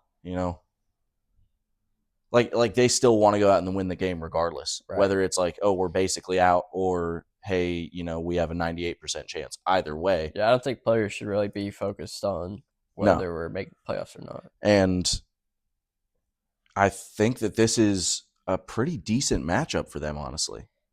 Yeah, I don't know, because to me, we saw Chargers defense pretty much shut out Kansas City, holding 13 points. And yeah, but also, I mean, you're talking, one of the worst quarterbacks in the league, obviously. Yeah. No, I'm joking. But so what I go back to is what we saw with Philly, right? So Philly playing them, they forced a lot of turnovers. I don't think that those turnovers were necessarily based off of the skill of their secondary. I don't think it was. I think that there was some communication issues, and that there were also just some bad throws by Jalen Hurts. Yeah. Dak has been playing at a very high level this season, and I think that the wide receiver core of the Cowboys is better than that of the Eagles. Yeah. I think they are better than the Eagles and Chiefs for sure. I think that this is certainly a team that could create some danger for this Chargers team, which, hey, I'm hoping for that. Yeah. Because if the Chargers lose this one, then the Broncos clinch the division. So, yeah, I don't know. This is another one of those games where it could go either way. Hopefully, Justin Herbert can have a monster game either way, because I'm starting him on my fantasy team, so that would be lovely. But also the Cowboys defense just is abysmal, and whether they're stopping the run or the pass. So I think I don't know. I can see the Chargers. I can see the Chargers coming out with a win here. I think their defense could force 2 or 3 turnovers. I think it's possible. That's my ultimate prediction of that. I think Chargers get 2 or 3 turnovers. Well, I hope that the Cowboys win this one, but I am in agreement with you. I think that the Chargers probably will win this one. Herbert, I mean, he's been playing good all season. Yeah. He's a lot of the reason why their team is still in the playoff race and in the playoff picture. So, I mean, give me the Chargers on this one. But yeah, I think you're getting another great running back duo back there with Hampton and Vidal. yeah, Either one of those two can break out for a big run at any time. So, which I will say, I mean, that's kind of another positive in the Cowboys' direction is they do have Javonte Williams, who's been one of the most productive backs this year. He has been. Moving on to the Chiefs Titans. Give me the Titans by 100. Yeah, okay. What's another guy that you don't want to see go out, even though I'm not even the biggest fan of him or the Chiefs, but not having Mahomes in the league is kind of a bummer. Yeah, especially, I mean, he was on pace to lead the league in interceptions. That would have been huge to see. There's definitely a couple things that would have been nice out of that. I do think that the league is better with Patrick Mahomes in it. Yes, absolutely. I think that he's a great player, and I certainly never hope for any injury of any player. So Mahomes, I hope for a speedy recovery and that he can come back as the same player that he was, and hopefully still play some meaningful football in his career. Of course. Now, in this game, though, I don't know, man. I mean, the Titans are just abysmal on offense. The Titans are horrible, but the Chiefs were already bad, and then you take out probably top 5 quarterback in the league. Yeah. I mean, that is a recipe for disaster, especially against a Titans team that wants nothing more than to win as many games as they can this season because they know that they're not doing anything. Do they though, or do they want to just kind of throw away games to get for who? High draft pick? I mean, I don't know. I mean, obviously, I think it's illegal to do that, but I mean, yeah, I don't think that they're going to tank. I think. I don't know. I mean, you got to think. Okay, even if your team wants to tank, right. You think Cam Ward wants to tank? I mean, no. Yeah. So I think that this is a team that wants to go out on their shield and hopefully win one against a team that was in the Super Bowl just last year. I don't know, man. I still think. I mean, that Chiefs defense is way too good. I think the defense coordinator Spagnuolo is really going. What's their record currently? Is it 6-8? Yeah, I think. I mean, that defense is 6-8 good. I think that Spags could. Spags is really going to confuse Cam Ward. I think he is going to. What if Cam Ward just dices? If Cam Ward dices up KC, that would be incredible watch. But I mean, Spags is probably going to just friggin' blitz after blitz. Who's Kansas City's backup? I mean, they got Minshew Mania. Okay. I think, and that's another thing. If Minshew, like the Chiefs, just had to play. Yeah, Gardner Minshew is serviceable. Give me the Chiefs football, in this one. Conservative football with that Chiefs defense. I think it's a recipe for a Chiefs win. Yeah, really. Give me the Chiefs in this one. I think it's going to be a low-scoring game. Like I do feel like Gardner Minshew has the tendency to like at least the first game that he comes in for an injured quarterback. For some reason, I feel like he always goes off in that first game. Yeah. Now the rest of the season might not be that way, but at least that first game where he's replacing somebody, I feel like he always comes in hot. He really does, yeah. Moving on to the Bengals-Dolphins. I think the Dolphins just got knocked out of losing a heartbreaker to the Steelers. Yeah. And now Tua bench now. Not even just benched. Moved back 2 slots. Yeah, emergency backup now, right? Yeah. Yeah. They went, hey, we're going to just get you completely out of here. Yeah. We're going to have Quinn Ewers and then Zach Wilson. Zach Wilson is going to be his backup.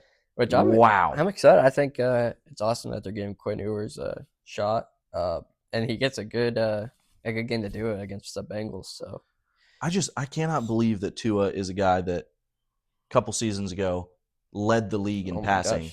Yeah. And then now is being moved mid-season, not because of injury, but just because of how bad he's played, to an emergency backup. Yeah, it's incredible. Now, there's one thing that I did have noticed that as a coach, as a fan, as anybody that is somewhat associated with the Dolphins franchise would really piss me off. Dude, I think they were down like 21 zip or 21-3 against the Steelers at one point. And Tua's over there on the sideline smiling and joking with the guys. What are you doing? Yeah. You cannot do that. You Yeah, absolutely cannot do that. It's a tough look. Especially when you're missing throws, you're, taking unnecessary sacks. Like, you can't do that. So, and I get it. I'm sure that he's just trying to stay positive. I'm sure that everything in his mind is not like, oh yeah, it's all good, I'm okay with losing. He's probably like, oh my God, like, what has happened with my career? Like, I'm just trying to stay positive. Like, I want to laugh with my guys on the sideline. Yeah. Enjoy this experience while I have it. Like, but goodness gracious, man. Yeah. Yeah, it's a tough look. Yeah. The Bengals, on the other hand, I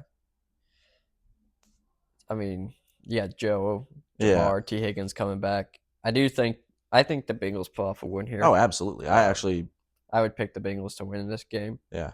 Now, I mean, I will say that Dolphins defense has been playing really good football. Yeah. Honestly, the whole season. Yeah. I don't think it's going to be enough against this Bengals offense. No, it won't be. It's crazy, dude. If this Bengals team had a couple pieces on defense and an O-line, oh man, I think they'd be a Super Bowl contender. Yeah, absolutely. I mean, we saw what they did whenever they didn't have an O-line. Yeah. They made it all the way to Super Bowl. And, I mean, they were putting up 50 with Flacco. Yeah. Like, that's craziness. It is. The Jets Saints. God, that's a freaking poverty game. I mean give me the Saints. Yeah, Shook has actually been looking okay. Give me the Saints too. I do like Tyler Shook. I think he's been very good with. I mean, Chris Olave being his number one, really. Give me Tyler Shook and let him cook. Yeah, let Shook cook. That'd be a great T-shirt. Yeah. Yeah. Saints win. Vikings Giants. Yeah, another kind of a depressing game. I think if there's a receiver that could pull Antonio Brown, it would be Justin Jefferson. Man, his 2 touchdowns this whole year. And partly due to QB play. But 9. Yeah. 9. Yeah. Woo. 9 interceptions, maybe. Goodness. Yeah, gosh dang, that's a crazy thing to be throwing around. But props to Jefferson though for having a positive attitude. I mean, this is a guy who could request a trade at any time, and I don't know if you've seen. I think that he needs, over these next couple games, I think he needs 163 yards total. Not in each game, but total. He needs 163 yards over these next 2 games to have another consecutive 1,000-yard season, which he has not had an under 1,000-yard receiving season in his career so far. That's crazy. Incredible.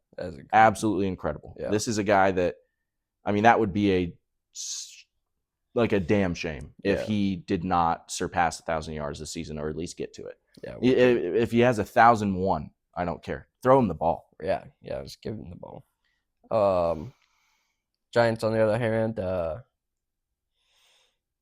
not much to be said about them. Jackson Dart, probably offensive rookie of the year in my book. I think he's been a lot better than I think a lot of people expected, and I think Giants has Cam Scatterbo and Malik Neighbors. Yeah. This is a team that I'm going to be watching with heavy intent next year. Yeah, it'd be a fun watch, I think. But yeah, I think the Vikings do pull off the win here. Moving on. Ooh. Buccaneers, Panthers. neither team wants to win that freaking division in the NFC South. Yeah. I mean, the Bucks just blew man, I don't remember what it was, 14-point lead or something. 3rd and 28. It's 3rd and 28, and either I don't think it's on Todd Bowles. I mean, I don't think it is either. Todd Bowles is one of the best defensive-minded coaches in the league right now. But also, like, you cannot give up a 3rd and 28. You can't give a 3rd and 28. You can't give up a 4th and 14. I just watched a replay of that this morning where your cornerback sitting like 3 or 4 yards below the sticks, and then you have a safety like nowhere to be seen till the guy catches the ball. But man, you're a team that's competing for a playoffs, and then you're facing a team that is playing for nothing, and you just blow up and you lose the game. Kyle Pitts, monster game by him. 34 fantasy points. Yeah, freaking crazy. Yeah, I in this one, I'm really interested to see. I think what I would want to win narrative wise is I'd like the Panthers to win this one. Yeah, I think seeing the Panthers like win out and make it to the playoffs would be so cool. That would be incredible. I think the Buccaneers snapped the streak though. I think they win this game. I think they're coming back with a lot to prove after that last game. Yeah. But nonetheless, that will be a fun division matchup to watch. Yeah, absolutely. I expect both running backs to go off, Rico Dowdle and Bucky Irving. So I look for one of them to really be the X factor for the winning team. Yeah. Moving on to the 305 games, we got the Jaguars and Broncos. Should be a good matchup. Jags have been hot as late. Jags have been hot. Broncos obviously have been hot. I think what was really impressive was the Broncos putting up 34 against that Packers defense. Yes. Which this Jags defense is no slouch.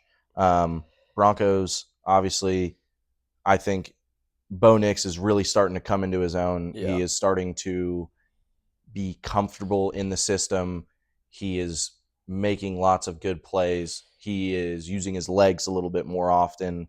I've been really impressed with the way that he's been playing. He is one of the most mentally tough players in the league. I do think that. Yeah, Bo Nix is looking like the Bo Nix of last year that everyone was expecting to really improve. He had a slow start to the beginning of the year, but I think this is what we were expecting of Bo Nix coming into this season. So. Yeah. And the connection between him and Courtland Sutton has just been consistently getting better and better. Yeah. Obviously, Pat Bryant has been an X factor in that offense this season.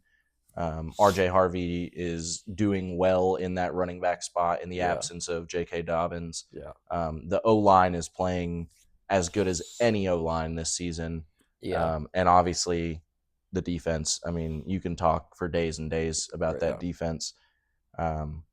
I think this is a team that can win in any situation. I don't think that there's any chance that you can really write them off in a game until that final whistle blows. Yeah. The Jaguars have been looking really good. Trevor Lawrence has been looking really good. Yeah, Trevor Lawrence has been looking really good.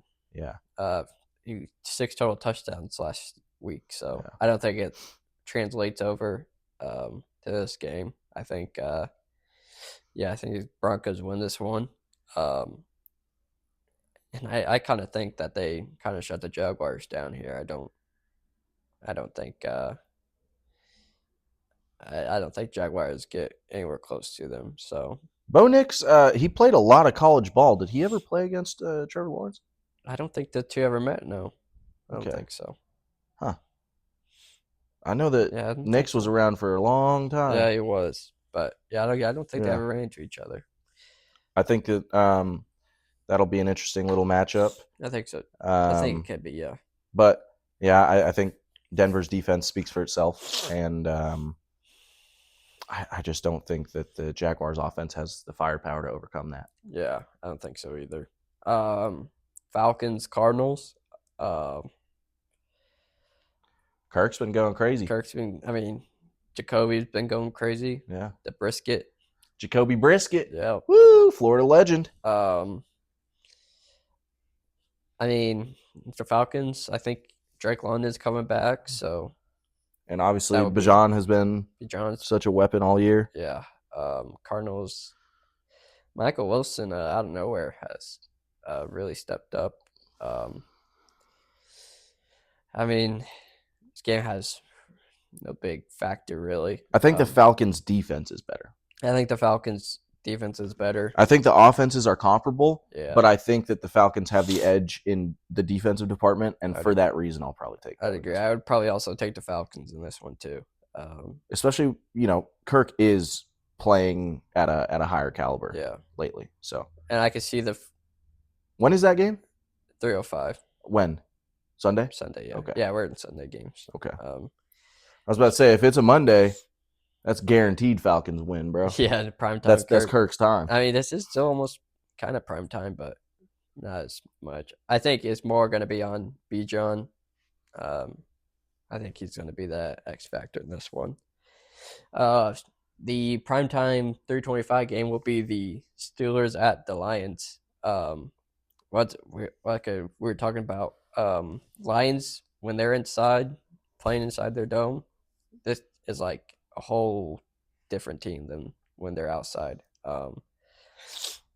And I can see the Lions, like I said, when the Lions win, they win by 20. And I think I could see that happening in this game. I think the Lions just dominate the Steelers. I think they win by 17-20.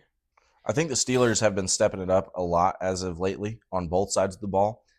This last game against the Dolphins was the first Aaron Rodgers performance of his Steelers career that I've really looked at it and been like, man, that looks like vintage Rodgers. That was vintage Rodgers. And so if he can go in and have another performance like that, I could see them winning this one. Wow.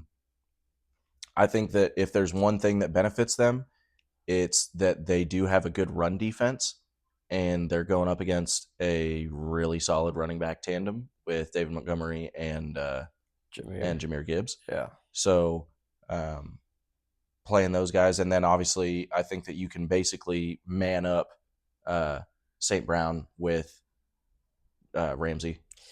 Yeah, you man up St. Brown, but then you got Jameson Williams, yeah. JMO, which I just found this out. JMO and Luther Burden both played at Cardinal Ritter Prep in St. Louis. Well, goodness gracious. Yeah, that was incredible. Just a couple of young buddies. And pretty incredible. I think DK goes off for probably 80 or 85 fantasy points. You can expect a monster game from DK, I believe. Yeah, I think the running backs, not so much. The Lions are the number one. Jaylen Warren has been playing so solid. He's been playing solid, but not solid enough I would consider starting him, especially going up against the number one rushing defense in the league. The Lions love to blitz and man up their guys, so yeah, DK could have a big game.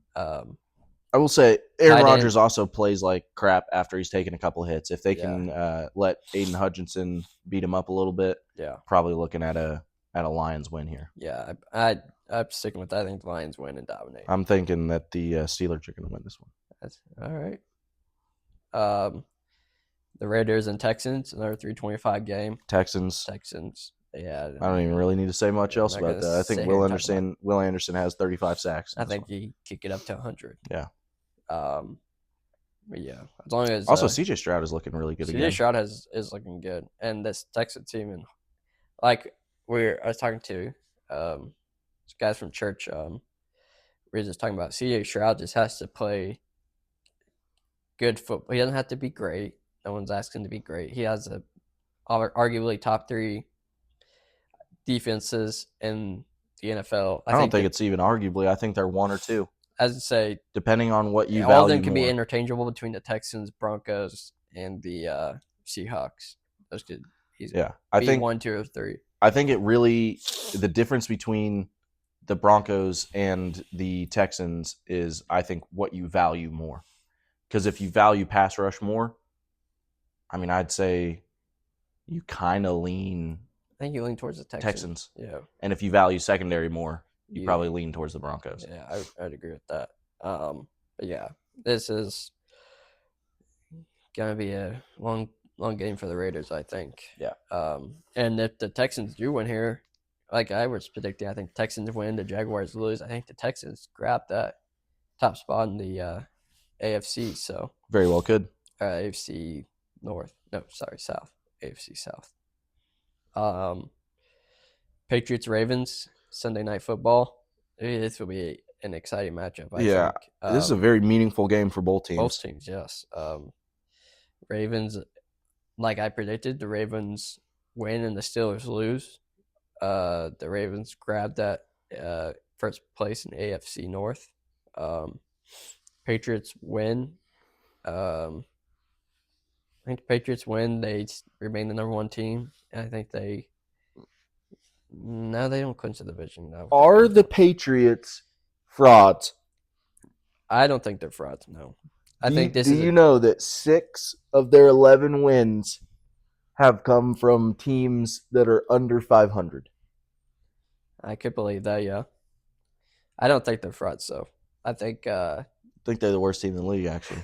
No, I don't think they're the worst team in the league, but I didn't really look at their record with a whole lot of intent until I saw that, and I was like, man, 6 out of your 11 wins, that's a pretty big chunk. But that's what people would say about Tom Brady's pretty much whole career, was playing bad teams like the Bills and the Dolphins and the Jets.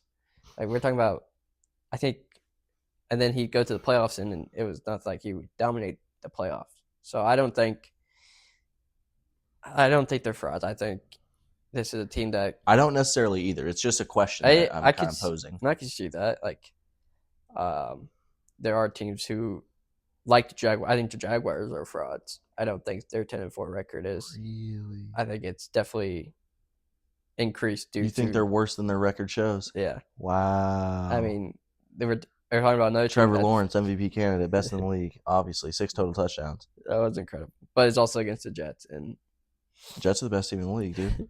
Jets really sold their whole team. No.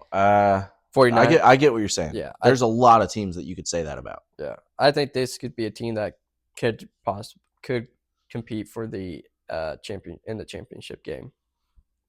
Lamar has been so quiet this season. Lamar has been quiet since he's came back from injury. Yeah. I don't know. I mean, they got Baltimore -3. I would take a Patriots win here. It is Pats at Ravens, right? Yeah. I take a Patriots win. Lamar does pretty good at home. Yeah, he does. When that Ravens flock is out, dude. Yeah, I don't know. I take the Ravens in this one. I think Derrick Henry rushes for 300,000 yards and 76 touchdowns. No, but I do think that Derrick Henry has a good rushing game in this one. I also think that this might be a battle of the running backs. I think that Travion Henderson has a good game. I hope so. And I also think that Derrick Henry has a good game. I wouldn't complain about a Travion Henderson monster game. Yeah. Along with Drake May. But, yeah, I would stick with the Patriots. I'm not going to be shocked if the Ravens win, though. Yeah. I think the Ravens do need this win way more than the Patriots do. Yeah. And Monday night, we got 49ers Colts. The 49ers, I think, are also a team who record is inflated by the teams that they've played. I think that they're frauds as well. Colts frauds. Colts, obviously, without Daniel Jones, are dead. Yeah, I think their postseason hopes are dwindling. I think the 49ers win. I think the only way that the Colts win this is by Jonathan tailoring their way to a win. But we've seen what happens when teams know that the Colts don't have a quarterback who can throw the ball or is going to throw them with their legs. So, yeah, Jonathan Taylor's kind of been always gets balled whenever Daniel Jones hasn't been playing. So, I think that continues against the 49ers. You think Phillip Rivers throws for 1,000 yards? Maybe. One game? Maybe. After the 49ers are winning like 50-0. Yeah. No, I do think Christian McCaffrey, though, will have another monster game. This team has been looking good, and I will say I think that they, have put some of our questions to rest that we raised throughout the season and throughout Mac Jones' little run with them, where we were wondering if you even bother with switching quarterbacks once old boy comes back, Brock. And I think that Brock has really showed us that, hey, it is my team. Although Mac Jones is still the passing leader for the 49ers still, so that just shows how good he was. Best quarterback in history, Best Alabama quarterback. Yeah. I don't know about that. But either way, I think that I think that the 49ers do come out with a win. I think that they have the better defense. Yes. And I think that their offense is more well-rounded. So, yeah, that rounds off the NFL football slate. Well, I suppose let's get these picks in for our top fives. Yep. And we'll sign off here in a second. Going quarterback first, just like we did. I am gonna let you go first. Yeah, I'd like to start out. Obviously, going with Matthew Stafford. I mean, that's 38 touchdowns right now. 37 touchdowns. 37 touchdowns, 3,700 yards. Yeah, it's leading the MVP voting for a reason. He's just been amazing with Puka and Adams as wide receivers. Number 2. Man, number 2 and 3 can be interchangeable, but I would give the edge to Josh Allen, number 2. He just puts the team on his back more than my number 3 guy, which my number 3 guy would be Drake May. Drake May. Second year, Drake May, the freaking golden boy. He's just had a breakout second year, leading a Patriots wide receiver core that I don't think is really that good. I mean, maybe worse than the Bills, but just having an amazing second year when I don't think anyone really thought highly of him. It's been awesome. Number 4. Number 4.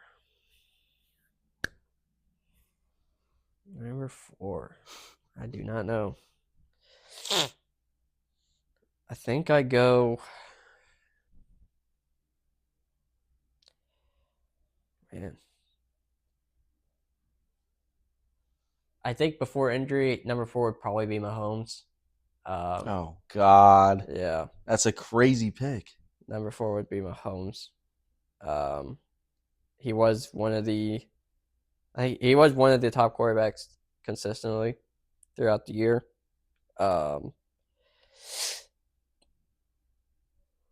Yeah.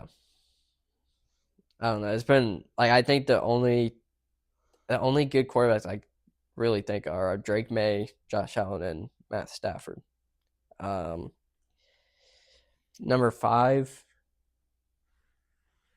I'd probably give it to Jared Goff. 29 touchdowns, 5 picks. He's at 3,900 yards. 3,700 yards also. But a lot of his stats are inflated whenever they're consistently putting up 40, 50 points on teams. But I think he's been a really good quarterback with the Lions, especially since Dan Campbell started calling plays too. So that puts outside my honorable mention. Honorable mentions would go to Bo Nix, right outside at number 6, and then Dak Prescott 7. Both those guys have had solid seasons. Bo Nix has really bounced back. I would have put him outside top 10 at the beginning of the year, but he's gone off since middle of the season. And then you got 7 in there already. Yeah. Baker would also be right in there too. Another little honorable mention. Number 8. So those are my top guys. I like your list. Top 8 guys. Well, I think obviously mine's going to be number 1, Kyler. Number 2, Tua. Number 3, Anthony Richardson. No, I'm just joking. I think that my number 1 and 2 are the same as yours. I think I'm going to go Matt Stafford and Josh Allen. I think my number 3 is where it starts to differ. For my number 3, I would probably have to go Justin Herbert. I really think that when he's on the field, he is such a difference maker for that team, and that team cannot succeed without him. He is such a key, pivotal piece to that team. Also, just such a good guy and one hell of a player. Some of the throws that I've seen him make and some of the plays that I've seen him make, just so impressive. And he's keeping his team in the playoff race. Number 4 for me, I'm going to have to go ahead and, man, there's a couple guys that are kind of in my mind for this spot.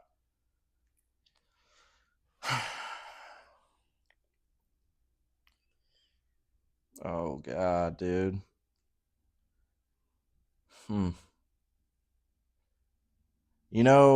I'd say besides a rough game against the Chargers, he is still one hell of a quarterback. I'd say Jalen Hurts. He is still so versatile. Like, when it comes to the run game, he's a difference maker there. When it comes to passing, he's a difference maker there.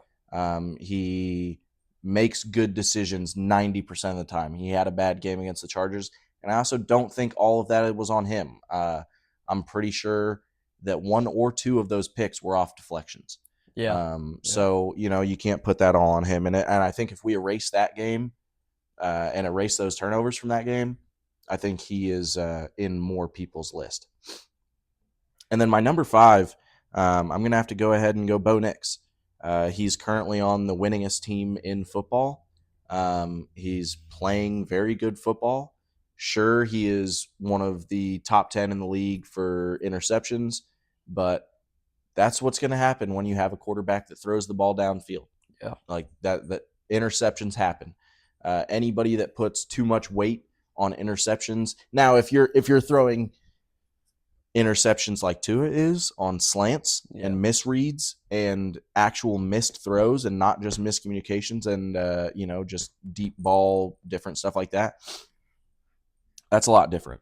But I think that with Bo Nix, that has not been a problem for him. I think that most of his interceptions have come from, being the gunslinger that he is and trying to push the ball downfield, which you can't fault a guy for that. It's just going to happen.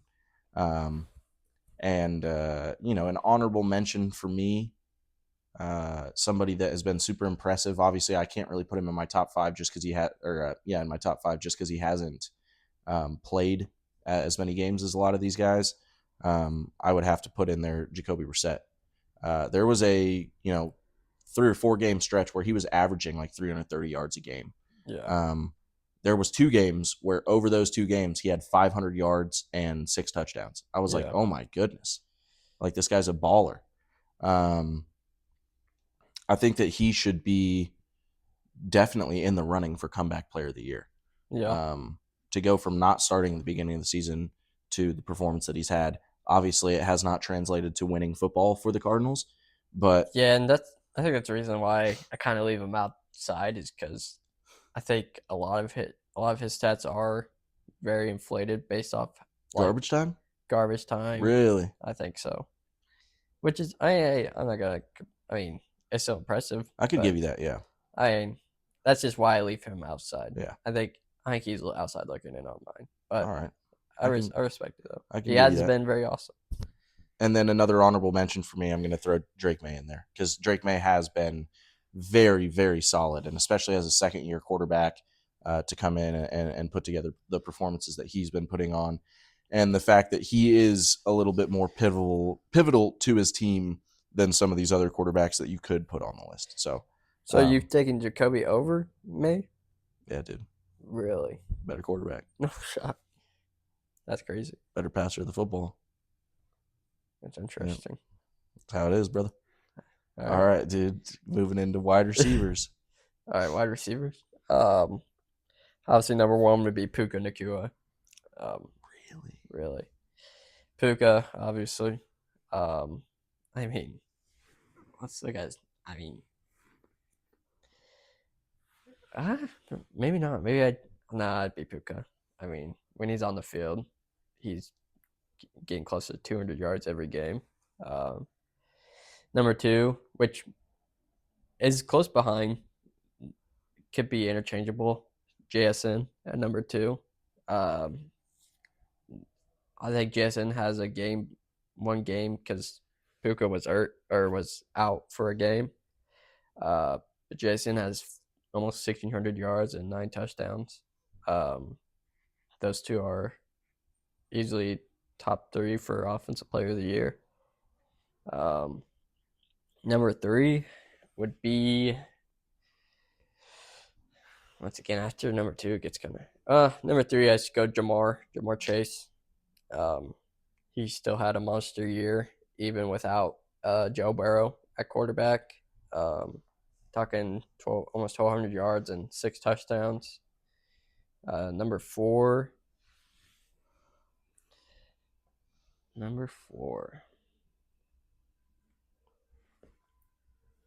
Number four is still number four would be Amon-Ra. Um, Another great year. Sitting at 1,100 yards, 11 touchdowns. Just model of consistency for him. And are we doing tight ends with this as well? No, we can do it. We can do a tight end list on its own. Yeah, I like that. Okay, so number five. Number five.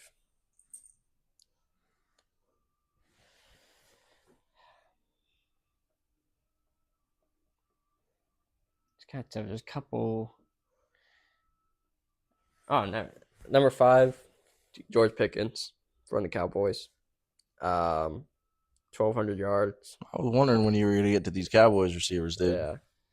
Yeah. 8 touchdowns. Yeah, I'd say George Pickens right at number five. For me, his last two games he's kind of disappeared a little, but he's still had a monster season. An honorable mention goes to Nico Collins. I think he was. If I was wrong, I could be wrong. I think he was out for first part. He had a calf strain or something like that. Yeah, and he's still at 1,000 yards and 6 touchdowns. So he goes in at my number 6 spot. And also Devonta Smith. Devonta Smith at 7 and Roma Dunze at 8. I'd say so. Your number 1 and 2 were not bad. So for my number 1, I would go Jackson Smith-Njigba. I think that he's just been he's having a historic season as far as wide receiver goes. I don't think that he's going to do what everybody thought he was and break some of Jerry Rice's records, but still, I'm super impressed with what he's been able to do. At my number 2, I'm going to go ahead and go with George Pickens. Wait, number 3, you mean? Mm-mm. Oh, I put JSN at 1. Really? Yeah. Below. Yep. All right. I'm going to put JSN at 1 and then George Pickens at 2. Okay. George Pickens is one of these guys who has a frame. He's super tall and super lanky. You can put him up against a lot of these corners that are bigger guys like Pat Surtain and stuff like that, and he can have a pretty decent matchup with them. Some of these corners that would typically bully other receivers, he does not get bullied. So yeah, hit him at 2. At number 3, I'm going to go ahead and go with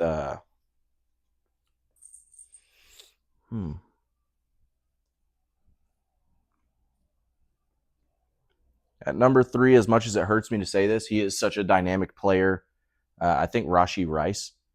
And I think Rashee Rice, if you take away the games that he missed because of suspension, we're talking about a whole different season for him. Maybe. And yeah, I think that if he goes to any other team, he would be having an insane season. I am very impressed with his ability as a wide receiver, specifically his yak. His yak ability is through the roof. Number 4, I'm going to go with Amon-Ra St. Brown. He is a guy that, I mean, if the ball's coming his way, he's catching it. Yeah. As long as it is not a, horrible pass, he's probably coming down with it. Yeah. Been super impressed with him throughout the whole season. So definitely give that one to him. And then at my 5 spot, Puka Nacua. Puka Nacua, one hell of a player. He's a yak king as well. He comes up in the clutch whenever he needs to. He does also probably have the best quarterback in the league throwing it to him. Yeah. But still, nevertheless, very impressive, very good player.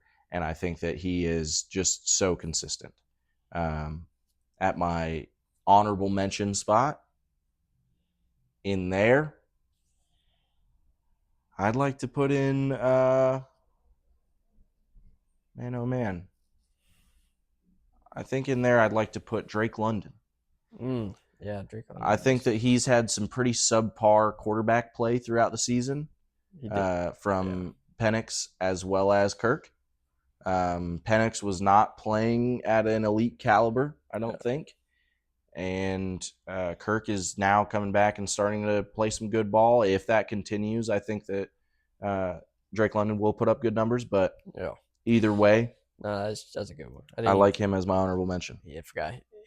He was out. He's been out for like 4 straight weeks now. I totally forgot about him. But he, like, before that, he had like 4 game stretch where he was putting up like almost 25, 30 fantasy points a game.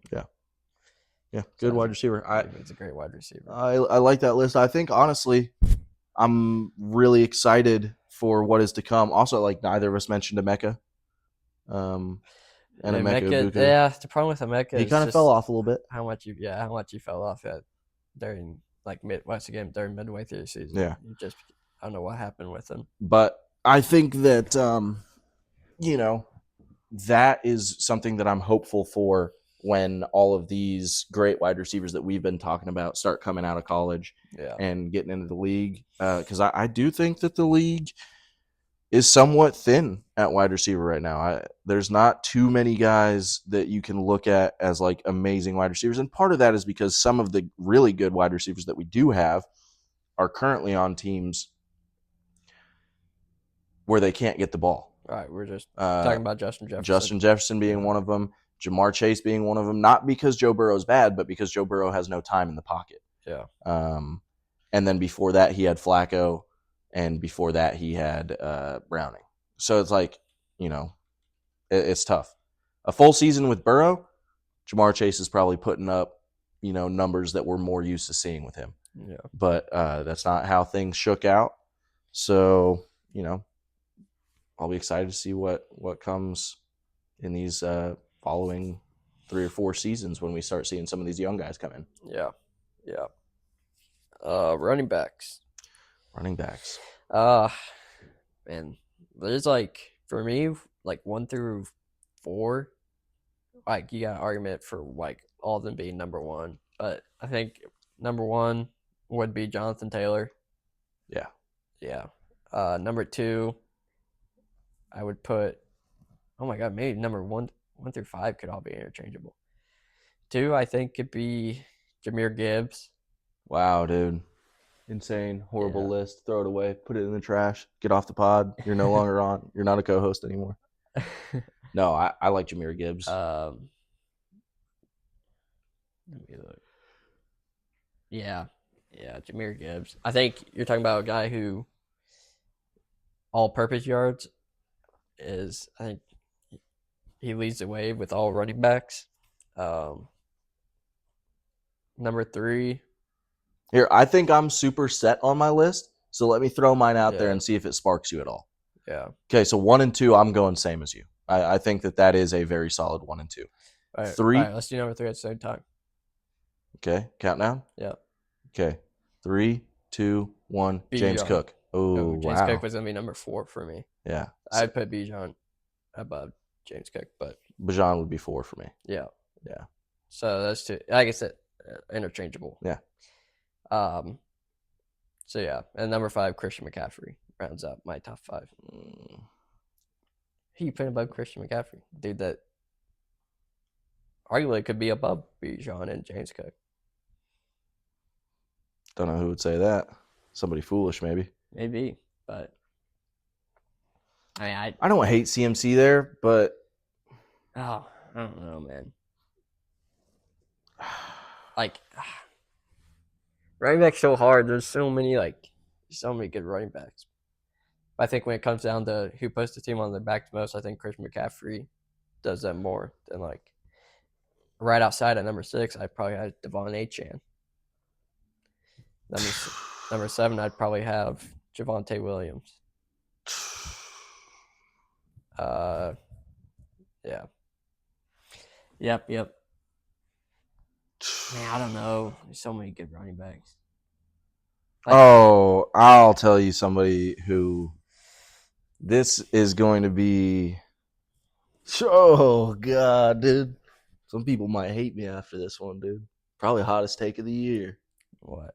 Number 5, Josh Jacobs, dude. No. He hasn't had the same. He's a bowling ball, bro. No, dude. He has not over CMC. He's over CMC. No. And then right after that, you know who? ETN, dude. No, dude. You're not even listening. No, I'm joking. Right? I honestly, probably at my 5 slot, I'm fine with CMC there. And then as my first honorable mention, I would go Devon Achane. Yeah. Devon Achane, what he's been able to do is so impressive. And he's up there with the speed of Jahmyr Gibbs. Yeah. A lot of people just talk about, Jahmyr Gibbs is the speediest back in the NFL. It's close. It is, yeah. I don't think that either one of them is he's way faster than the other. But I think that they are neck and neck as far as running backs with speed. Yeah. And then as another honorable mention, I would put Josh Jacobs in there. I think Josh Jacobs is such a good running back. Of Kyron Williams. Yeah, ass. No, dude. Give me prime Todd Gurley at number 1. Man, yeah, the running backs they're freaking good this year. It's been a great year for running backs. Great year for running backs. Saquon, I would leave Saquon. Saquon has had a rough year. I would leave him out of my top 10, honestly, this year, I think. You know who probably would have been in our list, dude, had he stayed healthy? The old Scat Pack, dude. Yeah, Scatterbo would have been up there for sure. I mean, he would have had to continue on that pace, but, I mean, the pace that he was on was incredible. Yeah, it was awesome. Multiple 3 touchdown games. Yeah, I was so glad to have him on fantasy, and then he was out. Then he destroyed himself. Yeah. All right, tight ends. 1, Trey McBride. 2, Obviously. Man. Can't say Brock, dude. He was injured too long. Yeah, Brock was out for a while. I think he'd still slide in on number 5, though. 2, Ferg. Seriously. Who? Ferg. Oh, Jake Furgerson. You thought I was talking about you? I don't know. I did for a second. Jake Ferguson is really good. Jake Ferguson was good until CD came back, and now, I don't know. I'm looking at it for a whole different, a stats perspective, I guess. Yeah. And whole season, because Tucker Kraft, he was a monster before he got injured. But he ACL'd himself, dude. He did. I think Kittle's still up there.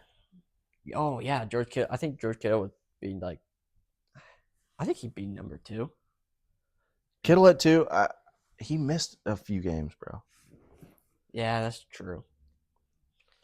I think David Njoku number 1. No, you know who probably would have been in the top 5 had he not gotten injured? That boy, dude, came back. He was rapping for a little bit. Oh my gosh, Darren Waller. Dude, Waller was so good those first couple weeks. It was oh my God. He was.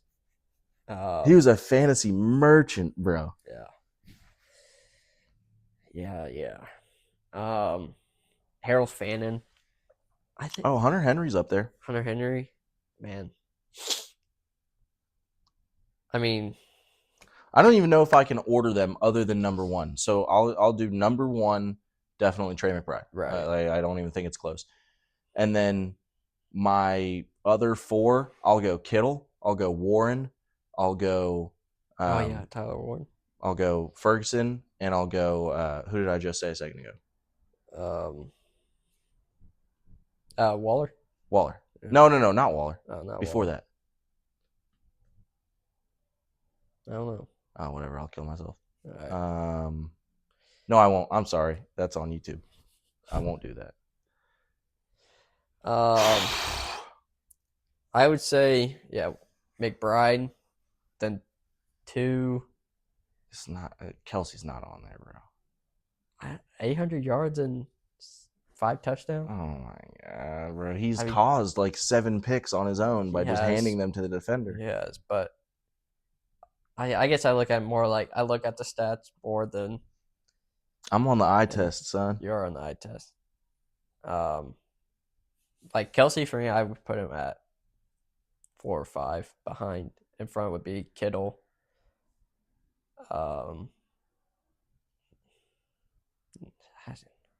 Dude, TJ Warren's been so good. Tyler Warren. TJ Warren. I don't know why I said that. Tyler Warren. Tyler Warren's been so good. He has been. My gosh. I don't know. I think with Brock Bowers has. Oh, okay. I know my last one. And this is just because once again he is so consistent. I'll go Ertz. Yeah, Zach Ertz before he got his ACL ruined. Yeah. He had been good for the Commanders all year. So yeah, that's me right there. That's Trey my McBride.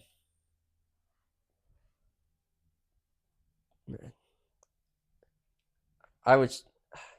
I'm still gonna say Brock Bowers at number 2. Wow, dude, horrible. 3, George Kittle. Wow, dude. 4, Harold Fannin. Wow. 5, Jake Ferguson. Wow, dude. 6, Kelsey is right outside. I don't even have any honorable mentions. Zach Ertz at 7. Yeah, that's tough. Tight end was a lot tougher than I thought it would be. Yeah. That was crazy. Yep. Yeah. Let us know your list down below.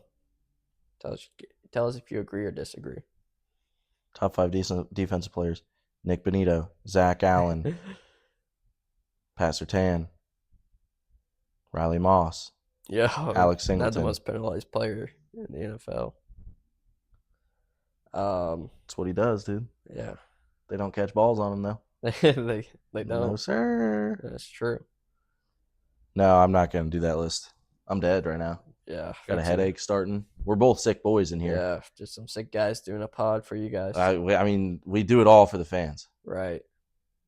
We do it all for the fans. But either way, going into Norman, Oklahoma, roll tide, roll. Yeah, roll tide, baby. Broncos, go ahead and do what you do best. Beat up on these Jaguars. Rams, Seahawks, finally get a good Thursday night football matchup. Yes, tonight, going to enjoy that. I don't even think I can eat wings, dude. My throat's sore. Yeah, dude. Otherwise, I would be ripping some wings tonight. Rest in peace. Frick, dude. I'll rip wings, dude. Yeah. But, all right. I hope that you, ladies and gentlemen, have a great Christmas, too. Oh, Merry Christmas. Merry Christmas. Like I said, we'll try to be a little bit more consistent as of late. We've been sick. We've had stuff going on. Obviously, there's going to be Christmas coming up. Yeah. So be patient with us. But in the off season, we'll try to keep it stocked with different things. Yeah. It might not be as consistent, but we'll be around. Yeah. So we're still going to talk ball, of course. Still going to talk ball. We'll find ball to talk. Yeah. There will be ball to talk. There will be ball. Well, ladies and gentlemen, we're saying goodbye from MAFpod headquarters.